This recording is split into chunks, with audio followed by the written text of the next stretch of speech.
പ്രിയമുള്ളവരെ, ഉച്ചയൂണ് കഴിഞ്ഞ സമയമായതുകൊണ്ട് ഉറക്കത്തിന് ഏറ്റവും പറ്റിയ സമയമാണ്.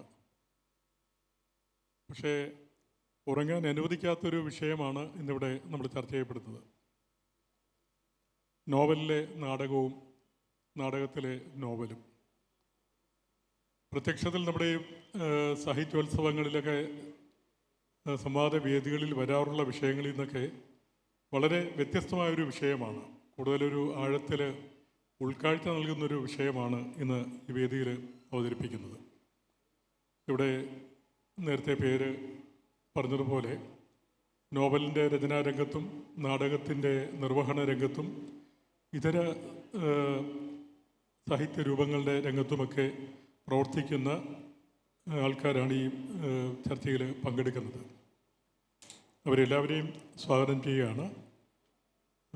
ശ്രീമതി ഇന്ദുമേനോൻ, ശ്രീ എമിൽ മാധവി, പ്രൊഫസർ പ്രകാശ്, ശ്രീമതി രോഷ്നി സ്വപ്ന, അതുപോലെ ഇവിടെ ശ്രോതാക്കളായി എത്തിയിരിക്കുന്ന പ്രിയമുള്ള എല്ലാവരെയും ഒരിക്കൽ കൂടി സ്വാഗതം ചെയ്യുന്നു.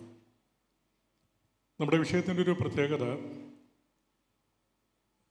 സാഹിത്യത്തിലെ രണ്ട് വ്യവഹാര രൂപങ്ങളെക്കുറിച്ചുള്ള അതിൻ്റെ പരസ്പര ബന്ധത്തെക്കുറിച്ചുള്ളൊരു ചർച്ചയാണ് ഇവിടെ നടക്കുന്നത്. ഈ സാഹിത്യ ഭാഷ അല്ലെങ്കിൽ സാഹിത്യം എന്ന് പറയുന്നത്, അല്ലെങ്കിൽ സാഹിത്യത്തിൻ്റെയും ഭാഷയുടെയും നിലനിൽപ്പ് എന്ന് പറയുന്നത് വിവിധ തരത്തിലുള്ള വ്യവഹാര രൂപങ്ങളിലൂടെയാണ്.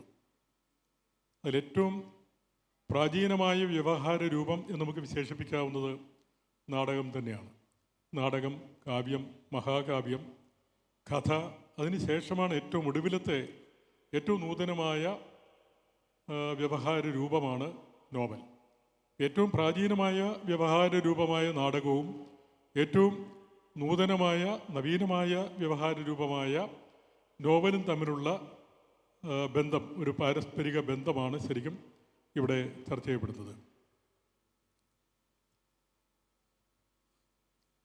പഴയ കാലത്ത് നമുക്കറിയാം, ലോകത്തിൻ്റെ മനുഷ്യ ചരിത്രം നമ്മൾ പരിശോധിക്കുകയാണെങ്കിൽ മനുഷ്യൻ അരങ്ങില്ലാത്ത അരങ്ങുകളിലൂടെ ജീവിതകഥകൾ പറഞ്ഞുകൊണ്ടാണ് പരസ്പരം സംവദിച്ചുകൊണ്ടിരുന്നത്. അതാണ് ശരിക്കും നാടകം ഏറ്റവും പ്രാചീന ഒരു വ്യവഹാര രൂപമായിട്ട് മാറാനായിട്ട് കാരണമായത്. നമുക്ക് യവന നാടകവേദിയെക്കുറിച്ചറിയാം, സോഫോക്ലീസിൻ്റെ നാടകങ്ങളെക്കുറിച്ചറിയാം, ഭാസൻ്റെ പ്രശസ്തമായ നാടകങ്ങളെക്കുറിച്ച് നമുക്ക്, ഭാരതീയ നാടകവേദിയിലെ പ്രശസ്തമായ നാടകങ്ങളെക്കുറിച്ച് നമുക്കറിയാം. സ്വപ്നവാസോദത്തം, ഊരുഭംഗം, കർണഭാരം, ഷേക്സ്പീരിയൻ നാടകവേദിയെക്കുറിച്ച് നമുക്കറിയാം. ഇതൊക്കെ വളരെ പ്രാചീന കാലത്ത് തന്നെ നമ്മുടെ ലോക സംസ്കാരത്തിൻ്റെ ഭാഗമായി മാറിയ വ്യവഹാര രൂപമാണ്. ഇവിടെ ഒരു വ്യവഹാര രൂപത്തിൽ നിന്ന് മറ്റൊരു വ്യവഹാര രൂപം എങ്ങനെ ഉണ്ടാവുന്നു, അതാണ് ശരിക്കും പറഞ്ഞാൽ നമ്മളിവിടെ നടത്തുന്നൊരു പ്രധാന അന്വേഷണം. നാടകം എന്ന് പറഞ്ഞാൽ നാടിൻ്റെ അകമാണ്.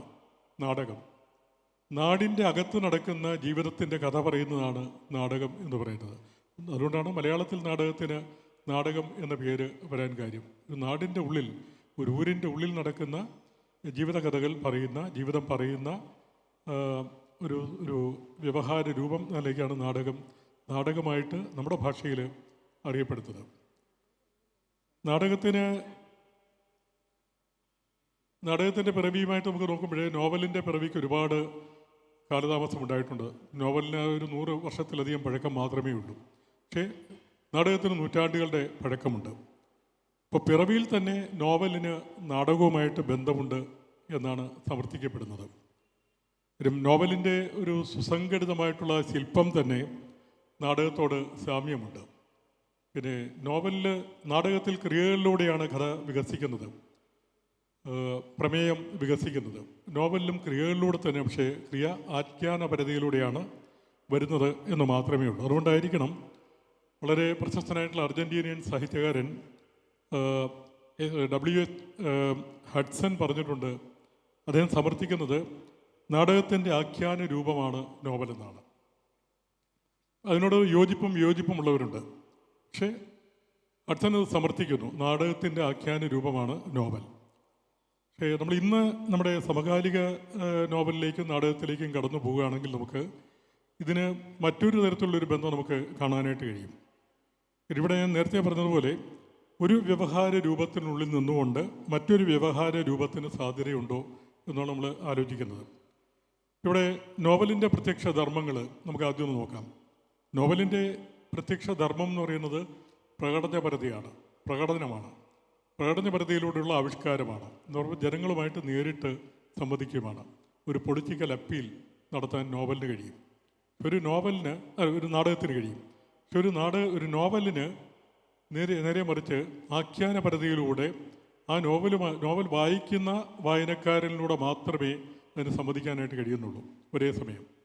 നാടകമതല്ല. നാടകം എന്ന് പറഞ്ഞ ഒരു മാസിനെ ഒരേ സമയം സ്വാംശീകരിക്കുന്നതും സ്വാധീനിക്കുന്നതുമായതുകൊണ്ട് നാടകത്തിന് ഒരു പൊളിറ്റിക്കൽ അപ്പീൽ ഒരു ജനത്തോട്, ഒരു ജനവിഭാഗത്തോട് തന്നെ നടത്താനായിട്ട് കഴിയും.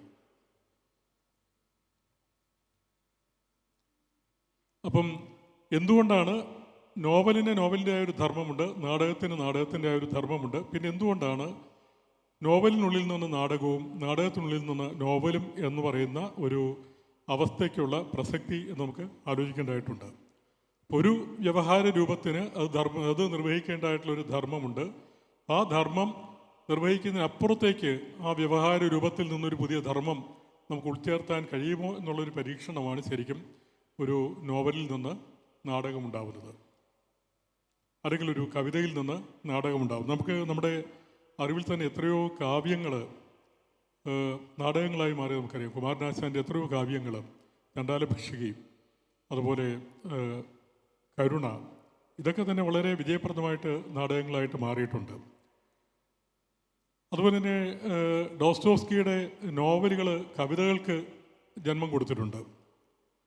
നമുക്കറിയാം ദീപൻ ശിവരാമൻ ഖസാക്കിൻ്റെ ഇതിഹാസം എന്ന ഒ.വി. വിജയൻ്റെ വിശ്വപ്രസിദ്ധമായ വിഖ്യാതമായ നോവലിൻ്റെ ഒരു നാടകാവിഷ്കാരം നടത്തിയുണ്ടായി. ഇവിടെയൊക്കെ സംഭവിക്കുന്ന ഒരു പ്രതിസന്ധി, അല്ലെങ്കിൽ നേരിടുന്ന ഒരു പ്രതിസന്ധി എന്താണെന്ന് വെച്ചാൽ, ഈ നോവലിൻ്റെ ആഖ്യാനപരതയെ അല്ലെങ്കിൽ ആവിഷ്കാര ശൈലി അതേപടി നമുക്ക് നാടകത്തിലേക്ക് അനുവർത്തിക്കാനായിട്ടോ അനുകരിക്കാനോ കഴിയത്തില്ല. കാര്യം നാടകത്തിൻ്റെതായ ഒരു ഭാഷയുണ്ട്, നാടകത്തിൻ്റെതായിട്ടുള്ള ഉടൽ ഭാഷയുണ്ട്, രംഗഭാഷയുണ്ട്, പ്രകടന ഭാഷയുണ്ട്. നോവലിന് നേരെ മറിച്ച് ഒരു ആഖ്യാനത്തിലൂടെ, ഭാഷയുടെ ശൈലീവൽക്കരണത്തിലൂടെ വായനക്കാരൻ്റെ അകങ്ങളിലേക്ക് കടന്നു ചെല്ലാനുള്ള വേറൊരു മാസ്മരികമായൊരു ശക്തിയുമുണ്ട്.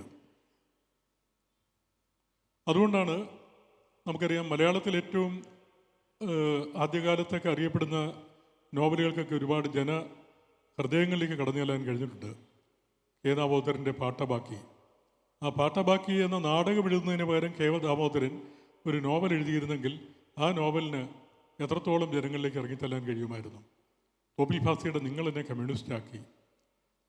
കമ്മ്യൂണിസ്റ്റാക്കി എന്ന നാടകം, ഒറ്റ നാടകം തന്നെ കേരളത്തിൽ എത്രയോ പേർക്ക് മനപരിവർത്തനമുണ്ടാക്കി അവരൊരു പുതിയ പുരോഗമന വഴികളിലേക്ക് നയിക്കാനിടയാക്കി.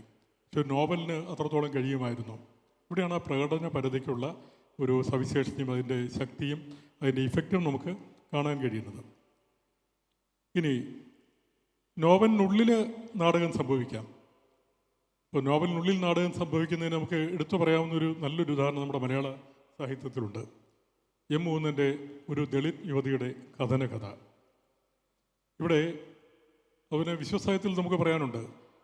ഖസാൻ സാക്കിയത്തിൻ്റെ ഗ്രീക്ക് പാഷൻ, അവിടെ മനോലിയസ് എന്ന് പറയുന്നൊരു കഥാപാത്രം ക്രിസ്തുവായിട്ട് വേഷം കെട്ടാൻ ഒരുങ്ങുന്നതും ആ ഒരു പശ്ചാത്തലത്തൂടെ ക്രിസ്തുവിൻ്റെയും ജൂദാസിൻ്റെയും ജീവിതത്തിലൂടെ ആ കഥ പറയുന്ന അതിനകത്തൊരു നാടകമുണ്ട് ഖസാൻ സാക്കിയത്തിൻ്റെ ഗ്രീക്ക് പാഷനിൽ.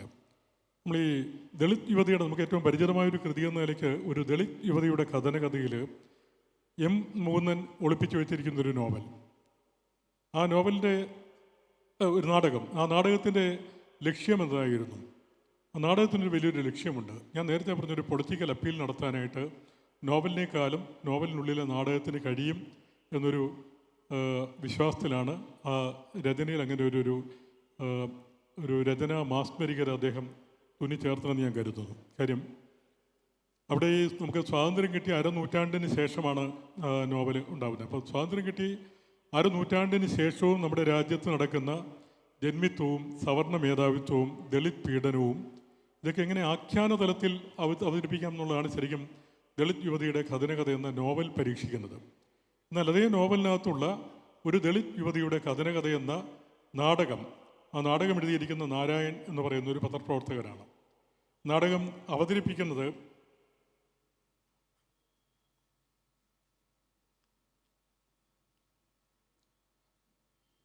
വിക്ടർ എന്ന എൻ്റെ ഓർമ്മ അതാണ്. വിക്ടർ എന്നാണ് അദ്ദേഹത്തിൻ്റെ പേര്. വിക്ടർ എന്ന് പറയുന്ന ഒരു സംവിധായകനാണ്. ഇതിനകത്ത് അവിടെ കൊണ്ടുവരുന്നൊരു വിഷയം എന്താണെന്ന് വെച്ചാൽ, ജഗദാരി എന്ന് പറയുന്ന ഒരു ഉത്തരേന്ത്യൻ ഗ്രാമത്തിൽ കുണ്ടേച്ച എന്ന് പറയുന്ന വളരെ അതിക്രൂരനായ നിഷ്ഠൂരനായ ഒരു ഭൂവുടമ ഭഗവതി എന്ന് പറയുന്ന ഒരു ദളിത് യുവതിയെ പൊതുജന മധ്യത്തിൽ വെച്ച് അവളുടെ വസ്ത്രം അഴിച്ച് അവളെ ആക്ഷേപിക്കുന്നു, അപമാനിക്കുന്നു. ആ കഥ ഏറ്റവും പ്രകടനപരമായിട്ട് നമ്മളിലേക്ക് എത്തിക്കുന്നത് ഈ ദളിത് യുവതിയുടെ കഥനകഥ എന്ന നാരായൺ എഴുതിയ നാടകമാണ്. അവിടെ ഈ കേന്ദ്രീകൃതമായ പ്രമേയത്തിൻ്റെ പ്രകടനപരമായ ആവിഷ്കാരത്തിന് ഈ നോവലിനുള്ളിൽ ഒരു നാടകത്തിൻ്റെ സാന്നിധ്യം ആവശ്യമാണ് എന്ന് എഴുത്തുകാരനായ എം മൂന്നനെ ബോധ്യപ്പെട്ടതുകൊണ്ടാണ് തീർച്ചയായിട്ടും അദ്ദേഹം അത് ചെയ്തതെന്ന് ഞാൻ വിശ്വസിക്കുകയാണ്. കാര്യം അത്രയൊരു പൊളിറ്റിക്കൽ അപ്പീൽ നടത്താൻ ഒരുപക്ഷെ നോവലിന് കഴിയില്ല. നോവലിനുള്ളിൽ നാടകത്തിനത് കഴിയുന്നുമുണ്ട്. അതുപോലെ നമുക്ക് ഈ നോവലിനുള്ളിൽ തന്നെ നോവലുകൾ ഉണ്ടാവുന്നുണ്ട്. ഈ ഇടയ്ക്ക് ഏറ്റവും അടുത്ത ഒരു ഉദാഹരണമായിട്ട് പറയുകയാണെങ്കിൽ, നമ്മുടെ ഇടയ്ക്ക് എഴുത്തച്ഛൻ അവാർഡ് കിട്ടിയ നമ്മുടെ എസ് കെ വസന്തൻ മാഷ് ഈ സമീപകാലത്ത് ഒരു ബൃഹത് നോവൽ എഴുതി 2 വോള്യത്തിലായിട്ട്, കാലം സാക്ഷി. അദ്ദേഹത്തിൻ്റെ കാലം സാക്ഷി എന്ന നോവലിനുള്ളിലൊരു നോവലുണ്ട്. അത് നമ്മുടെ ചന്തുമേനോൻ എഴുതിയ ഇന്ദുലേഖയുടെ ഒരു പുനരാവിഷ്കാരമാണ്. അവിടെ സൂര്യ നമ്പൂതിരിയും മാധവനും ഒക്കെ എങ്ങനെ മാറി, കാലം മാറിയതനുസരിച്ച് എങ്ങനെ മാറി എന്ന് കാണിക്കാൻ വേണ്ടി ഒരു പുതിയ നോവൽ അതിനകത്ത് അദ്ദേഹം രൂപം കൊടുത്തിരിക്കുകയാണ്. അപ്പം എൻ്റെ ഉഷ്ണരാശി എന്ന നോവലിനുള്ളിൽ തന്നെ മറ്റൊരു നോവലുണ്ട്, കരപ്പുറത്തിൻ്റെ ഇതിഹാസം എന്ന ഒരു നോവൽ ആ നോവലിനുണ്ട്. അതുകൊണ്ട് ഈ നോവലിന് ഉഷ്ണരാശി കരപ്പുറത്തിൻ്റെ ഇതിഹാസം എന്ന പേര് കൊടുത്തിരിക്കുന്നത്. ഒരു നോവലിൽ തന്നെ നമുക്ക് മറ്റൊരു നോവൽ ഉൾച്ചേർക്കാനായിട്ട് കഴിയും. അത് ക്രാഫ്റ്റിൻ്റെ ഒരു പ്രത്യേകതയായിട്ട് നമുക്ക് എടുക്കാൻ കഴിയും. അപ്പോൾ ഇവിടെ നമുക്ക് ഇതിൻ്റെ ഫോംസിനെ കുറിച്ച് പറയുമ്പോഴേ ഞാൻ എല്ലാ വശങ്ങളിലേക്ക് ഞാൻ പോകുന്നില്ല. കാര്യം ഇവിടെ എന്നേക്കാൾ ഗംഭീരമായിട്ട് എൻ്റെ അഡാപ്റ്റേഷനെ കുറിച്ച് പറയാനായിട്ട് കഴിവുള്ളവരുണ്ട്. അതുപോലെ നോവലിൻ്റെ ഫോംസിനെ കുറിച്ചും ആഖ്യാന പരിധിയെക്കുറിച്ചും പറയാൻ കഴിവുള്ളവരുണ്ട്. അതുകൊണ്ട് ഞാൻ എല്ലാ വിഷയങ്ങളും എനിക്ക് മാത്രമായിട്ട് ഞാൻ റിസർവ് ചെയ്യുന്നില്ല. അവർക്കൊക്കെ ഒരുപാട് കാര്യങ്ങൾ പറയാനുണ്ട്. എനിക്ക് പറയാനുള്ള കാര്യങ്ങൾ ചുരുക്കി ഒന്ന് പറയുകയാണ്. നാടകത്തിൻ്റെ ഒരു പ്രത്യേകത, നാടകത്തിന് നോവലിനുള്ളത് പോലെ ഒരു ലിറ്ററേച്ചർ രൂപമില്ല. കാര്യം നാടകം ഒരു പ്രകടന രൂപമാണ്, ഒരു വ്യവഹാര രൂപം നൽകി പ്രകടന കലയുടെ ഒരു ആവിഷ്കാരമാണ് നാടകം എന്ന് പറയുന്നത്. നോവൽ എന്ന് പറയുമ്പോൾ നോവൽ പൂർണ്ണമായിട്ടും ആഖ്യാന രൂപമാണ്. അതുകൊണ്ട് എല്ലാ നോവലുകളും നാടകങ്ങളാക്കാൻ കഴിയുകയില്ല. എല്ലാ നോവലുകളിലും നാടകമുണ്ടായിരിക്കാം, എല്ലാ നോവലുകളിലും ജീവിതമുണ്ട്. നോവലിൻ്റെ ക്യാൻവാസ് എന്ന് പറഞ്ഞാൽ വളരെ വിശാലമായൊരു ക്യാൻവാസാണ്. മനുഷ്യൻ്റെ ലോകത്തുള്ള ഏത് മനുഷ്യ വംശത്തിൻ്റെയും ജീവിതത്തിൻ്റെ കഥ പറയാൻ ഒരു നോവലിന് കഴിയും. ഏത് ചരിത്രത്തിൻ്റെയും ഏത് ചരിത്ര വഴികളിലൂടെയും സഞ്ചരിച്ച് വളരെ ബൃഹത്തായ ജീവിതകഥ പറയാൻ നോവലിന് കഴിയും. പക്ഷേ നാടകത്തിൻ്റെ ആയിട്ടുള്ള പരിമിതികളുണ്ട്. നാടകത്തിൻ്റെ ക്യാൻവാസ് കുറച്ചുകൂടി നമുക്ക് ചെറുതാക്കേണ്ടി വരും. കാര്യം ഒരു അനുവാചകനിലൂടെ എത്ര പേജുള്ള നോവലുകൾ വേണമെങ്കിലും കടന്നു പോകും. പക്ഷേ നാടകം അങ്ങനെയല്ല. അതുകൊണ്ട് ആ ഒരു ആഖ്യാനപരതയുടെ ആയിട്ടുള്ള ഒരു പരിമിതി നാടകം അനുഭവപ്പെടുന്നുണ്ട്. പക്ഷേ ഒരു നോവലിലെ വിഷ്വൽസിന് സാധ്യതയുള്ള, ദൃശ്യപരതയ്ക്ക് സാധ്യതയുള്ള അംശങ്ങൾ, അത് നോവലിലെ ആ വിഷ്വൽസ് എല്ലാം കൂടി ഉൾച്ചേർത്തുകൊണ്ട് അത് കൂടുതൽ പൊളിറ്റിക്കൽ അപ്പീലിംഗ് ആയിട്ട് അല്ലെങ്കിൽ സോഷ്യൽ അപ്പീലിംഗ് ആയിട്ട് ജനങ്ങളിലേക്ക്, അനുവാചകരിലേക്ക് എത്തിച്ചു കൊടുക്കണമെങ്കിൽ അതിന് നാടകത്തിന് മാത്രമേ കഴിയുകയുള്ളൂ. അവിടെയാണ് നാടകത്തിൻ്റെ വിജയം. ഇവിടെ എന്നെ അത്ഭുതപ്പെടുന്ന ഒരു കാര്യം എന്താണെന്ന് വെച്ചാൽ, ഇതിനകത്തൊരു ഡയലക്റ്റിക്കൽ ഡിസ്കോഴ്സ് ഉണ്ട്, ഒരു വൈരുദ്ധ്യാത്മികമായിട്ടുള്ളൊരു ഡിസ്കോഴ്സ് ഇതിനകത്തുണ്ട്. കാര്യം ഏറ്റവും നവീനമായിട്ടുള്ള വ്യവഹാര രൂപമാണ്, സാഹിത്യത്തിലെ വ്യവഹാര രൂപമാണ് നോവൽ. ഏറ്റവും നവീനമായിട്ടുള്ള ആ വ്യവഹാര രൂപത്തിൽ നിന്ന് മറ്റെല്ലാ വ്യവഹാര രൂപങ്ങളും ഉണ്ടാകുന്നു എന്നൊരു വലിയൊരു മഹത്വം നോവലിന് അവകാശപ്പെടാനുണ്ട്. ഒരു നോവലിസ്റ്റ് എന്ന നിലയ്ക്ക് അക്കാര്യത്തിൽ എനിക്ക് അഭിമാനിക്കാനുമുണ്ട്. ഒരു നോവലിൽ നിന്ന് ഏത് നമ്മുടെ വ്യവഹാര രൂപവും, സാഹിത്യത്തിൽ ഏത് വ്യവഹാര രൂപവും പിറവിയെടുക്കും. ഞാൻ നേരത്തെ പറഞ്ഞ ഡോസ്റ്റോവ്സ്കിയുടെ നോവൽ കവിതകൾക്കും കാവ്യങ്ങൾക്കൊക്കെ ആധാരമായിട്ടുണ്ട്. നോവലുകൾ നാടകങ്ങൾക്ക് ആധാരമായിട്ടുണ്ട്. അതുപോലെ അതേ സമയത്ത് തന്നെ നാടകത്തിൽ നിന്ന് നോവൽ ഉണ്ടാകുക എന്ന് പറഞ്ഞാൽ അത്ര എളുപ്പമല്ല. പക്ഷേ നാടകത്തിൽ നിന്ന് നോവലുണ്ടായ ചരിത്രം നമുക്കുണ്ട്. നമുക്ക് ഏറ്റവും ശ്രദ്ധേയമായൊരു ഉദാഹരണമാണ് കോം ടോയിൻ ബീൻ്റെ testament of Mary, the testament of Mary എന്ന നോവൽ, ലഘു നോവലാണ്. അത് 2011 ബ്രോഡ്വേയിൽ കളിച്ച നാടകമാണ്. ബ്രോഡ്വേയിൽ ഈ നാടകം കളിച്ചപ്പോൾ അദ്ദേഹത്തിന് ഭയങ്കരമായിട്ട് എതിർപ്പ് നേരിടേണ്ടി വന്നു. നാടകം അവതരിപ്പിക്കാൻ പറ്റാത്തൊരു സ്ഥിതി വന്നു. ആ സ്ഥിതി വന്നപ്പോഴാണ് കോം ടോയിൻ ബീൻ ആ നാടകത്തെ നോവലാക്കി മാറ്റുന്നത്.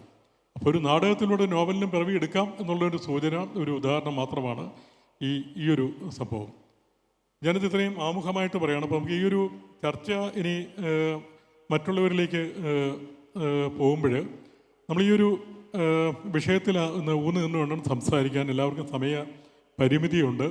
നമുക്ക് പരമാവധി ഒരു 6-7 മിനിറ്റ് എടുക്കാം. പിന്നെ അതിന് ശേഷം നമുക്ക് നമ്മുടെ സദസ്സിൽ നിന്ന് ഏതെങ്കിലും ചോദ്യങ്ങളുണ്ടെങ്കിൽ അതിന് മറുപടി കൊടുക്കാനായിട്ട് ഒരു 10 മിനിറ്റ് നമുക്ക് റിസർവ് ചെയ്യേണ്ടതായിട്ട് വരും. അതുകൊണ്ട് നമുക്ക് ചർച്ചയിലേക്ക് കിടക്കാം. ഞാൻ ആമുഖമായിട്ട് ഇത്രയും കാര്യങ്ങൾ പറയുന്നു. ഇനി കൂടുതൽ കാര്യങ്ങൾ പിന്നീട് സമയം കിട്ടുകയാണെങ്കിൽ കൂട്ടിച്ചേർക്കാം. നമുക്ക് ഇന്ദുമേനോനിൽ നിന്ന് ആരംഭിക്കാം. എല്ലാവർക്കും നമസ്കാരം. മോഹൻ സാർ പറഞ്ഞതുപോലെ ഇതൊരു ഭയങ്കര ഗംഭീരമായ വിഷയമായിട്ട് എനിക്ക് തോന്നിയില്ല. കാരണം എനിക്ക് വളരെ സ്പെസിഫിക്കായ കാര്യങ്ങളിൽ സംസാരിക്കാൻ കഴിയും നല്ലത്. പക്ഷെ എന്തു വേണമെങ്കിലും സംസാരിക്കുവാനുള്ള ഒരു സ്വാതന്ത്ര്യം ഈ വിഷയം തരുന്നുണ്ട്. അവർക്കെല്ലാം ഈ വിഷയത്തിൽ നല്ല ഗ്രാഹ്യമുള്ളത് കൊണ്ടാണ് അവർക്കത് വളരെ നന്നായിട്ട് തോന്നുന്നത്. നോവലിനകത്ത് ഒരു നോവൽ എഴുതുന്ന 1-2 നോവൽ എഴുതിയ ഒരാൾ എന്ന നിലയിൽ ഞാൻ നോവലിൻ്റെ അകത്തേക്ക്, പക്ഷെ വായനക്കാരി എന്ന നിലയിലാണ് എനിക്ക് കൂടുതൽ ഇതിന് സംസാരിക്കാനുള്ളത്. നോവലിൻ്റെ അകത്തേക്ക് നോക്കുമ്പോൾ ആത്മനിഷ്ഠപരമായിട്ടുള്ള ചില നാടകീയതകളാണ് സാധാരണ ജീവിതത്തിൽ നിന്നും നോവലിനെ വ്യത്യസ്തമാക്കുന്നത്. നാടകത്തെക്കുറിച്ച് പറയാൻ ഞാൻ ആളെയല്ല, ഈ മഹാൻ അതിനെക്കുറിച്ചൊക്കെ സംസാരിക്കും. പണ്ട് എൻ്റെ അച്ഛൻ്റെ അച്ഛന് കേരളത്തിലെ ആദ്യത്തെ 2 നാടക കമ്പനിയുടെ മുതലാളി, എൻ്റെ അച്ഛന് നാടകമൊന്നും അറിയില്ല, മറ്റ് ചില ആവശ്യങ്ങൾക്കായി മൂപ്പര് 2 നാടക കമ്പനി വെച്ചിരുന്നു. അത് മാത്രമാണ് എനിക്ക് നാടകമായിട്ടുള്ള ബന്ധം. അതുകൊണ്ട് നോവലിനകത്തുള്ള ആത്മനിഷ്ഠപരമായിട്ടുള്ള ഒരു നാടക സംഗതികളും അതുപോലെ നോവൽ തന്നെ പുറത്തേക്ക് ഉൽപ്പാദിപ്പിക്കുന്ന പുറത്തുള്ള ചില നാടകീയതകളും ചേരുമ്പോഴാണ് ഒരു സാധാരണ സംഗതിയിൽ നിന്നും വിഭിന്നമായി നോവൽ കൂടുതൽ എന്താ പറയുക, ഒരു ഭംഗിയായിട്ട് വരിക എന്ന് എനിക്ക് എപ്പോഴും തോന്നിയിട്ടുണ്ട്. നമ്മൾ മാർക്വേസിൻ്റെ കഥകൾ വായിക്കുമ്പോൾ, പ്രത്യേകിച്ച് ലവ് ആൻഡ് ദ അതർ ഡെമോൺസ് എന്നുള്ളൊരു കഥ ഞാൻ ഉദാഹരണമായിട്ട് പറയാൻ ആഗ്രഹിക്കുന്നു. ഈ ആത്മനിഷ്ഠപരമായിട്ടുള്ള നാടകങ്ങളുടെ ഒരു ഭ്രമാത്മകമായിട്ടുള്ള നാടകങ്ങളുടെ ഒരു ആകത്തുകയാണ്. സിവേ മരിയ എന്ന് പറയുന്ന ഒരു പെൺകുട്ടി, ഒരു വളരെ കൊടിച്ചിയായ ഒരമ്മ, ബിച്ച് എന്നാണ് വിശേഷിപ്പിക്കുന്നത് മാർക്വേസ്. ആ അമ്മ ഒട്ടും ശ്രദ്ധിക്കുന്നില്ല കുട്ടി കന്യാസ്ത്രീ മഠത്തിൽ നിന്ന് വരുന്ന വഴിക്ക് കുട്ടിയെ പേപ്പട്ടി കടിക്കുകയും മരണപ്പെടുകയും ചെയ്യുന്നു. പേ ബാധിച്ചിട്ട് മരിക്കുകയും ചെയ്യുന്നു. വർഷങ്ങൾക്ക് ശേഷം അവളുടെ കുഴിമാടം മറ്റൊരാവശ്യത്തിനായിട്ട് തോണ്ടിയെടുക്കുമ്പോൾ ഒരു അസ്ഥികൂടം നിറയെ മുടി ഇങ്ങനെ വളർന്നുകൊണ്ടിരിക്കുകയാണ്, സ്വർണ്ണ നിറമുള്ള മുടി.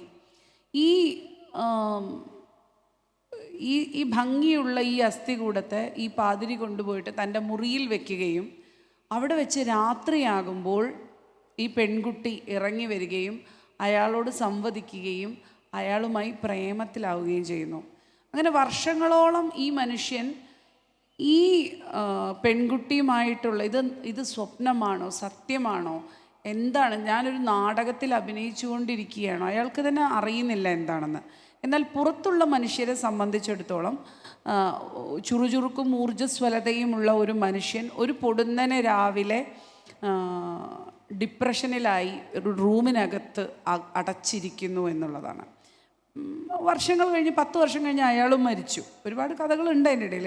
പക്ഷെ അയാൾ മരിച്ചു കഴിഞ്ഞിട്ട് പോസ്റ്റ്മോർട്ടം റിപ്പോർട്ടിൽ കാണിക്കുന്നത് അയാൾ മരിച്ചത് 10 വർഷമായി വീടിന് പുറത്തിറങ്ങാത്ത അയാൾ മരിച്ചത് പേവിഷ ബാധ ഏറ്റിട്ടാണ് എന്നാണ്. അപ്പോൾ ആ ഒരു തരത്തിലുള്ള നാടകീയത, ഭ്രമാത്മകമായിട്ടുള്ള നാടകീയത ആണ് ഈ മാജിക്കൽ റിയലിസം പോലെയുള്ള സങ്കേതങ്ങളുടെ നാരായ വേര്. ഇപ്പോൾ പുതിയ കഥകൾ എടുത്തു കഴിഞ്ഞ്, പുതിയ നോവലുകൾ എടുത്തു കഴിഞ്ഞിട്ടുണ്ടെങ്കിൽ PF മാത്യൂസ് എന്ന് പറഞ്ഞൊരു എഴുത്തുകാരൻ്റെ നോവലുകൾ നിങ്ങൾ വായിച്ചിട്ടുണ്ട്. അപ്പോൾ ഈ ആന്തരികമായിട്ടുള്ള ഭയങ്കര നാടകീയതകൾ നിറഞ്ഞിട്ടുള്ള നോവലാണ് അദ്ദേഹത്തിൻ്റെ. അദ്ദേഹത്തിൻ്റെ നോവലുകളും കഥകളിലും ഒക്കെ അങ്ങനെയുണ്ട്. പിന്നെ മറ്റൊരു കഥ KN പ്രശാന്തിൻ്റെ പൊനം, അതുപോലെ വിനോയുടെ പുറ്റ്, ഇത് രാജശ്രീയുടെ ദാക്ഷായണിയും, അതിലെല്ലാം ആന്തരികമായിട്ടുള്ള നാടകീയത ഇങ്ങനെ കടന്നു വന്നുകൊണ്ടേയിരിക്കുന്നത് ഞാൻ കണ്ടിട്ടുണ്ട്. എനിക്കും അതുകൊണ്ട് കൂടുതൽ കാൽപ്പനികരും ഭാവനയിലൂന്നിയവരുമായ സ്വപ്നജീവികളെ പോലെയുള്ള എഴുത്തുകാരാണ് ഇത്തരത്തിലുള്ള ഒരു പ്രമേയങ്ങൾ സ്വീകരിക്കുകയും ഇത്തരത്തിലുള്ള ആന്തരിക നാടകങ്ങൾ നോവലിനകത്ത് ധാരാളമായി കൊണ്ടുവയ്ക്കുകയും ചെയ്യുന്നത്. ഞാൻ പിന്നെ പണ്ടേ ഇങ്ങനത്തെ ഒരു ജീവി ആയതുകൊണ്ട് ഇപ്പം ജനാഫ്രസ് എന്ന് പറയുന്നൊരു കഥാപാത്രത്തെ എടുക്കുമ്പോൾ ഫുള്ള് നാടകമാണ്. എമ്മാതിരി നാടകം എന്നറിയും. അയാൾക്ക് 300 വയസ്സാണ്. അയാൾ ഒരു പാലയുടെ മുകളിൽ കൃഷ്ണനാളിൻ്റെ മുകളിൽ ഇട്ടിട്ടുള്ള ഒരു ഊഞ്ഞാലിൽ സദാ ആടിക്കൊണ്ടിരിക്കുകയാണ്. അയാൾ ആരെ നോക്കിയാലും ആ സ്ത്രീകൾ അയാളുമായിട്ട് പ്രേമത്തിലായി പോവും. അയാൾ ഷായിബാജ വായിക്കും. അങ്ങനെയൊക്കെയുള്ള ഒരു അത്യപൂർവമായ ഒരു മിത്തിക്കൽ ക്യാരക്ടറായിട്ട് ഭയങ്കര നാടകീയതയാണ്. അയാൾ നടന്നു വരുന്ന വഴിയിലുള്ള എല്ലാ വൃക്ഷങ്ങളും സസ്യങ്ങളും അയാളുടെ നേരെ പൂക്കൾ ഇങ്ങനെ കാറ്റിൽ ഇങ്ങനെ ഇട്ട് കൊടുക്കും. അപ്പോൾ ഇത്തരത്തിലുള്ള ഭ്രമാത്മകമായ നാടകീയതകൾ ഉപയുക്തപ്പെടുത്തിക്കൊണ്ടാണ്. അതുപോലെ കപ്പലിനെ കുറിച്ചൊരു വിചിത്ര പുസ്തകമാണെങ്കിലും നിങ്ങൾക്ക് കാണാൻ സാധിക്കുന്നത് ഫുള്ള് നാടകങ്ങൾ നിറഞ്ഞിട്ടുള്ളതാണ്. പക്ഷേ ഞാൻ വിശ്വസിക്കുന്നത് ഇങ്ങനെ ആന്തരികമായിട്ടുള്ള നാടകങ്ങളല്ല ഇന്നത്തെ കാലത്ത് നമുക്ക് ആവശ്യം. ഇപ്പം നോവലിലാണെങ്കിലും നാടകത്തിലാണെങ്കിലും നമ്മൾ ഇന്ന് കണ്ടുകൊണ്ടിരിക്കുന്ന ഈ പൊളിറ്റിക്കൽ നാടകങ്ങളുടെ ഇടയിൽ, രാഷ്ട്രീയ നാടകങ്ങളുടെ ഇടയിൽ പിന്നെ പലതരം രാഷ്ട്രീയ ആയുധങ്ങളെ നാടകീയമായിട്ട് കൊണ്ടുവരുന്ന ഒരു സംഗതി നമ്മൾ കണ്ടു കഴിഞ്ഞു.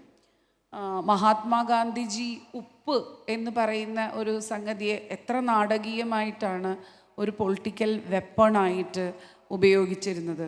അതുപോലെ ഇന്ന് നമുക്കറിയാം രാമൻ എന്ന് പറയുന്ന ഒരു ഭംഗിയുള്ള എന്ത് രസമുള്ള കഥാപാത്രമാണ്, കേൾക്കാനൊക്കെ എന്തൊരു സുന്ദരനായ ആൾ. പക്ഷെ അയാൾ എങ്ങനെയാണ് ഒരു വലിയ നാടകമാണ്. അത്തരത്തിലുള്ള ഇപ്പം നോവലുകളും നമ്മുടെ കലകളിലും എഴുത്തിലുമെല്ലാം ഈ ഒരു പൊളിറ്റിക്കൽ നാടകങ്ങളെ പൊളിച്ചുകൊണ്ടുള്ള ശരിയുടെ രാഷ്ട്രീയം നമ്മൾ ഒളിച്ച് കടത്തേണ്ടിയിരിക്കുന്നു എന്നാണ് എനിക്ക് പറയാനുള്ളത്. എങ്കിൽ മാത്രമേ നാടകത്തെ നാടകം കൊണ്ട് പ്രതിരോധിക്കണമെന്നുള്ളതാണ്. ഇത്തരത്തിലുള്ള പൊളിറ്റിക്കൽ നാടകങ്ങളെ ഇപ്പം നോവലുകളിലും റിയാലിറ്റിയോട് അല്ലെങ്കിൽ പ്രത്യക്ഷമായ സംഗതികളോട് കൂടുതൽ സുശക്തമായ ഭാഷയിൽ പ്രതിരോധിക്കുന്ന നോവലുകളാണെങ്കിലും നാടകങ്ങളാണെങ്കിലും അവയ്ക്ക് ഇത്തരത്തിലുള്ള പൊളിറ്റിക്കൽ നാടക സംഗതികളോടാണ് ഏറ്റുമുട്ടേണ്ടി വരിക എന്നാണ് എനിക്ക് തോന്നുന്നത്.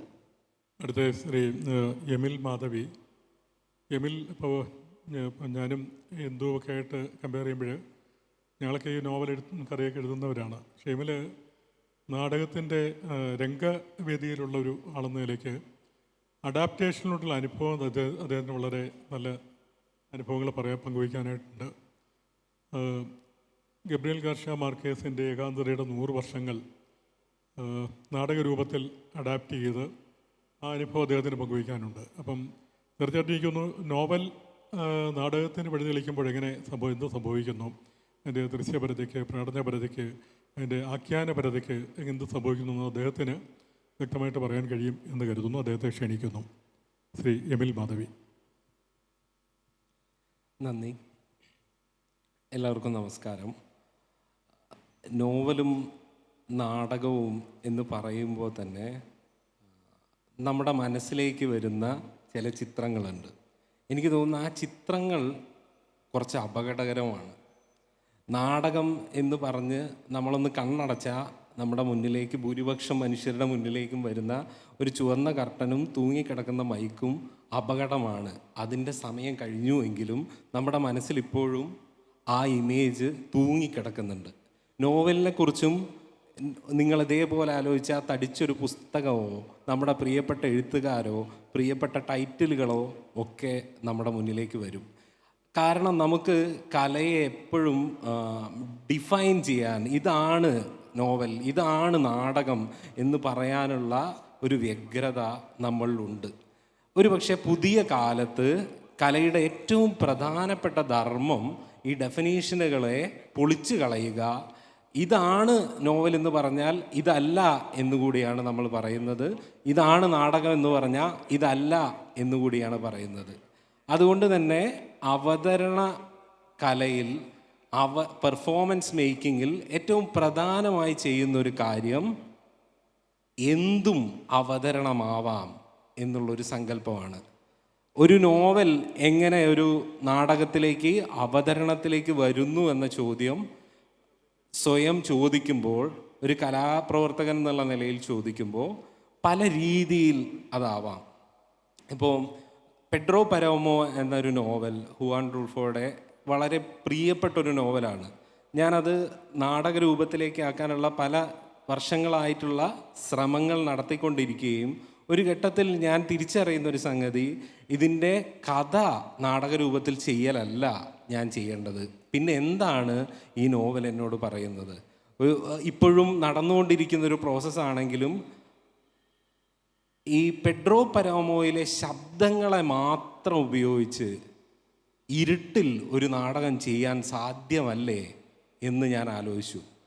പെഡ്രോ പരോമോയിലെ മരിച്ചുപോയ മനുഷ്യരുടെ നഗരവും കൊമാലയും കുതിരക്കുളമ്പടികളും ഉൾപ്പെടെ വരുന്ന ശബ്ദങ്ങളുടെ ഒരു വലിയ ആഖ്യാനം പെഡ്രോ പരോമോയിലുണ്ട്. പെഡ്രോ പരോമോയിൽ മാത്രമല്ല, മറ്റ് പല നോവലുകളിലും. ഇപ്പോൾ നേരത്തെ സൂചിപ്പിച്ച പോലെ ഏകാന്തതയുടെ 100 വർഷങ്ങൾ ഒരു പരിശീലനത്തിൻ്റെ ഭാഗമായി, ഒരു ചലഞ്ചിൻ്റെ ഭാഗമായാണ് ഒരു നാടക പ്രവർത്തകൻ എന്ന നിലയിൽ ഞാനതെടുത്ത് പരിശീലിക്കുന്നത്. കാരണം അത് ഒരു നാടകമായി ചെയ്യുക എന്നതിനേക്കാൾ അപ്പുറത്ത് ഇത്രയും വലിയൊരു ഗ്രാൻഡ് നരേറ്റീവ് ആർട്ടിസ്റ്റ് എന്നുള്ള നിലയിൽ ഏത് തോട്ട് പ്രോസസ്സിലൂടെയാണ് എന്നെ കൊണ്ടുപോകുന്നത് എന്ന കാഴ്ചയായിരുന്നു.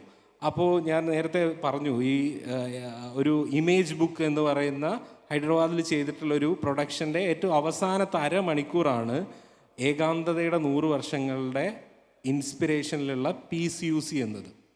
അത് നോവൽ നിരന്തരം വായിക്കുകയും നോവലിൽ വായിച്ചുകൊണ്ടിരിക്കുമ്പോൾ നമുക്കറിയാം, നോവലിൻ്റെ തുടക്കത്തിൽ ഒരു ഫാമിലി ട്രീ ഉണ്ട്.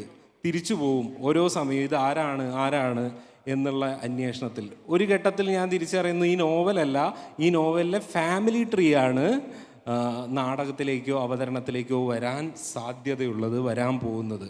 അപ്പോൾ വീണ്ടും അത് എൻ്റെ ഓർമ്മകളിലൂടെ ഇതെന്തിന് ഞാൻ ചെയ്യണം എന്ന വീണ്ടും നിരന്തരമായുള്ള അന്വേഷണത്തിൽ എനിക്ക് വളരെ വ്യക്തിപരമായി എൻ്റെ ചിന്തകളും എൻ്റെ അനുഭവങ്ങളെയും കുറിച്ച് അന്വേഷിക്കുമ്പോൾ എൻ്റെ വീട്ടിലെ പഴയ ആൽബത്തിൽ പൂപ്പൽ പിടിച്ചു പോയ ഞങ്ങളുടെ ഒരു ഫാമിലി ഫോട്ടോ ആണ് എൻ്റെ ഓർമ്മയിലേക്ക് വരുന്നത്. അതോടുകൂടെ ഞാൻ ആലോചിക്കുന്നത്, എന്തുകൊണ്ട് ഏകാന്തതയുടെ 100 വർഷത്തിലെ കഥാപാത്രങ്ങളുടെ ഒരു ഫാമിലി ഫോട്ടോ ഒരു അവതരണമായി മാറിക്കൂടാ?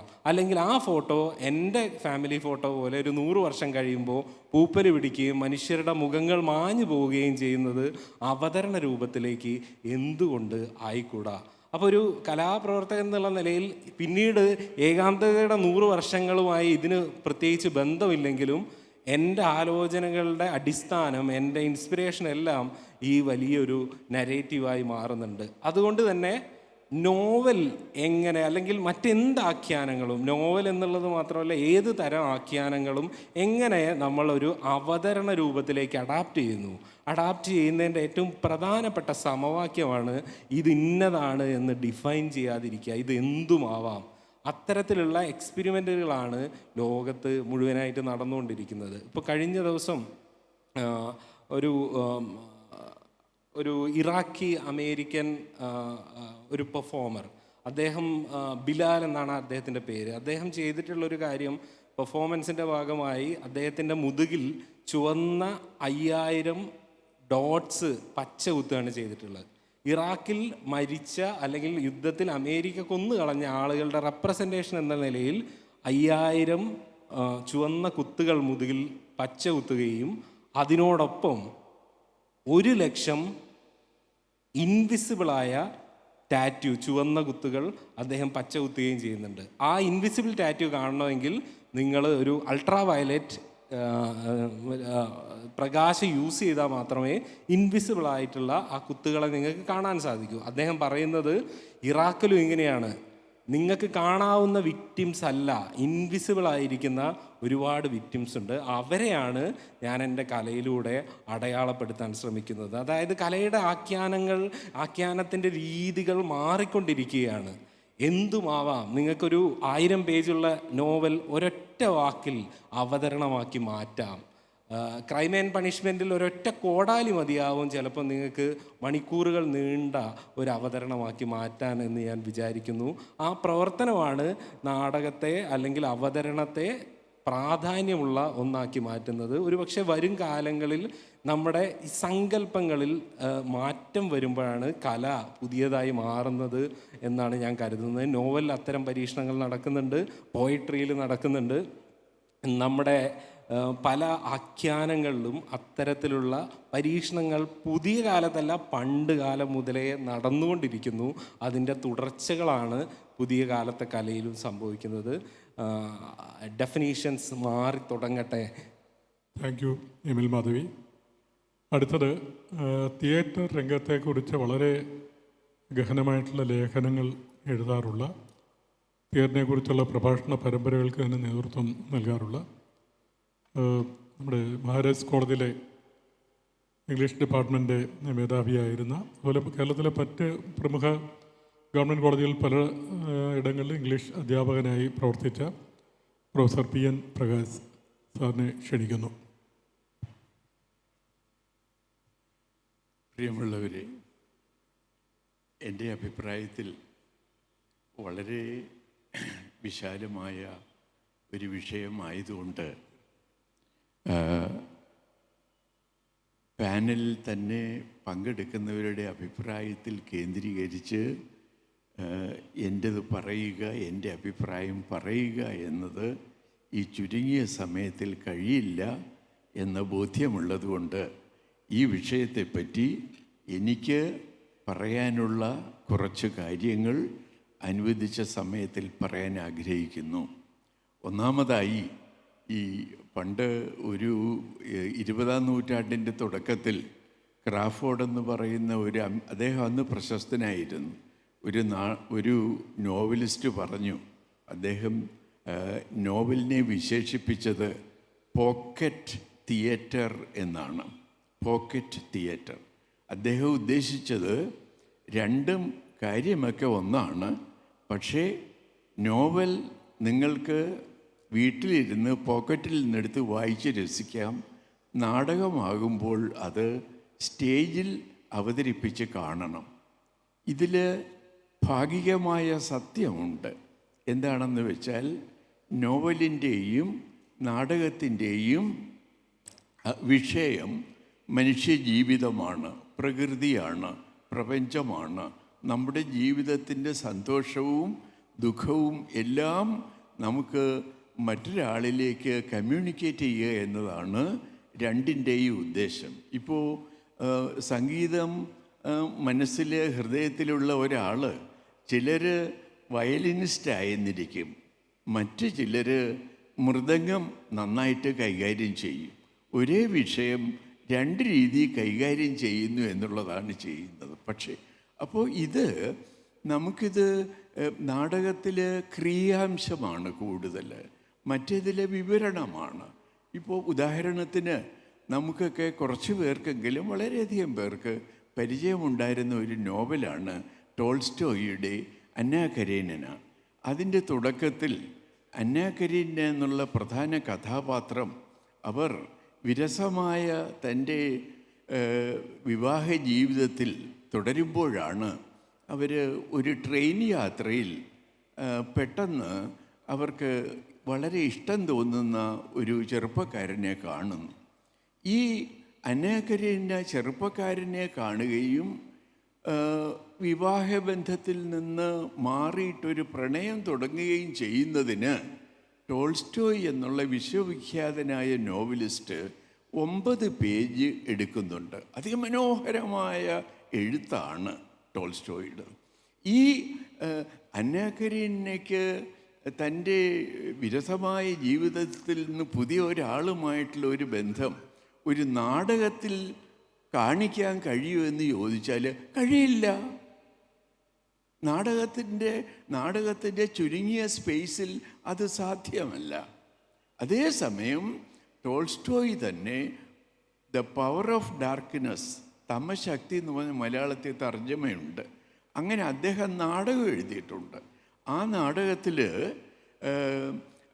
തെറ്റായ ലൈംഗിക ബന്ധത്തിലുണ്ടായ ഒരു കുട്ടിയെ ആ സ്ത്രീയുടെ അമ്മയും ഒക്കെ കൂടി ഉത്തരവാദിയായിട്ടുള്ളവനെ ആ കുട്ടിയെ കൊല്ലാൻ പറയുന്നു. വെറും 1.5 ദിവസം പ്രായമായ കുട്ടിയാണ്. ആ കുട്ടിയെ ഇവൻ കൊല്ലുമ്പോൾ കുട്ടിയെ ഒരു ചെറിയ പെട്ടിയിലാക്കി അതിൻ്റെ മുകളിൽ ഇവൻ കയറി ഇരിക്കുകയാണ്. അത് ചെയ്യിക്കുന്നത് അവൻ്റെ ഭാര്യയും ഭാര്യയുടെ അമ്മയുമാണ്.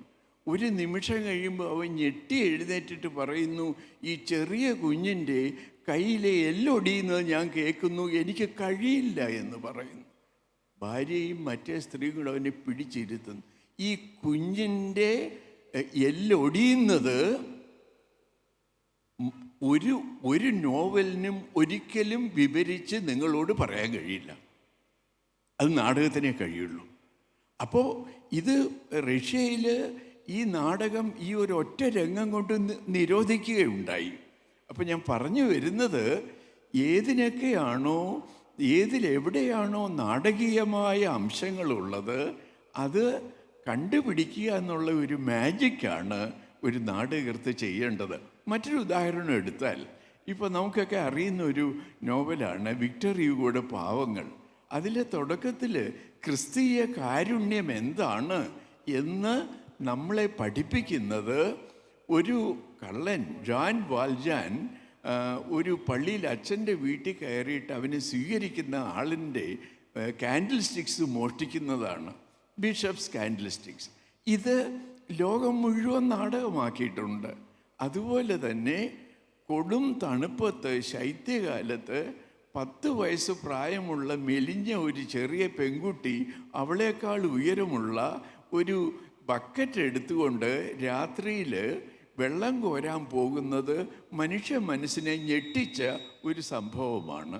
ഈ രണ്ടും ഈ വിശാലമായ മനുഷ്യ ജീവിതത്തിൻ്റെ ദുഃഖങ്ങളും അതിലെ ഉത്തരം കിട്ടാത്ത സമസ്യകളും കൈകാര്യം ചെയ്യുന്ന വിക്ടർ ഹ്യൂഗോയ്ക്ക് ആ വലിയ നോവലിലെ 2 സംഭവം മാത്രമാണ്.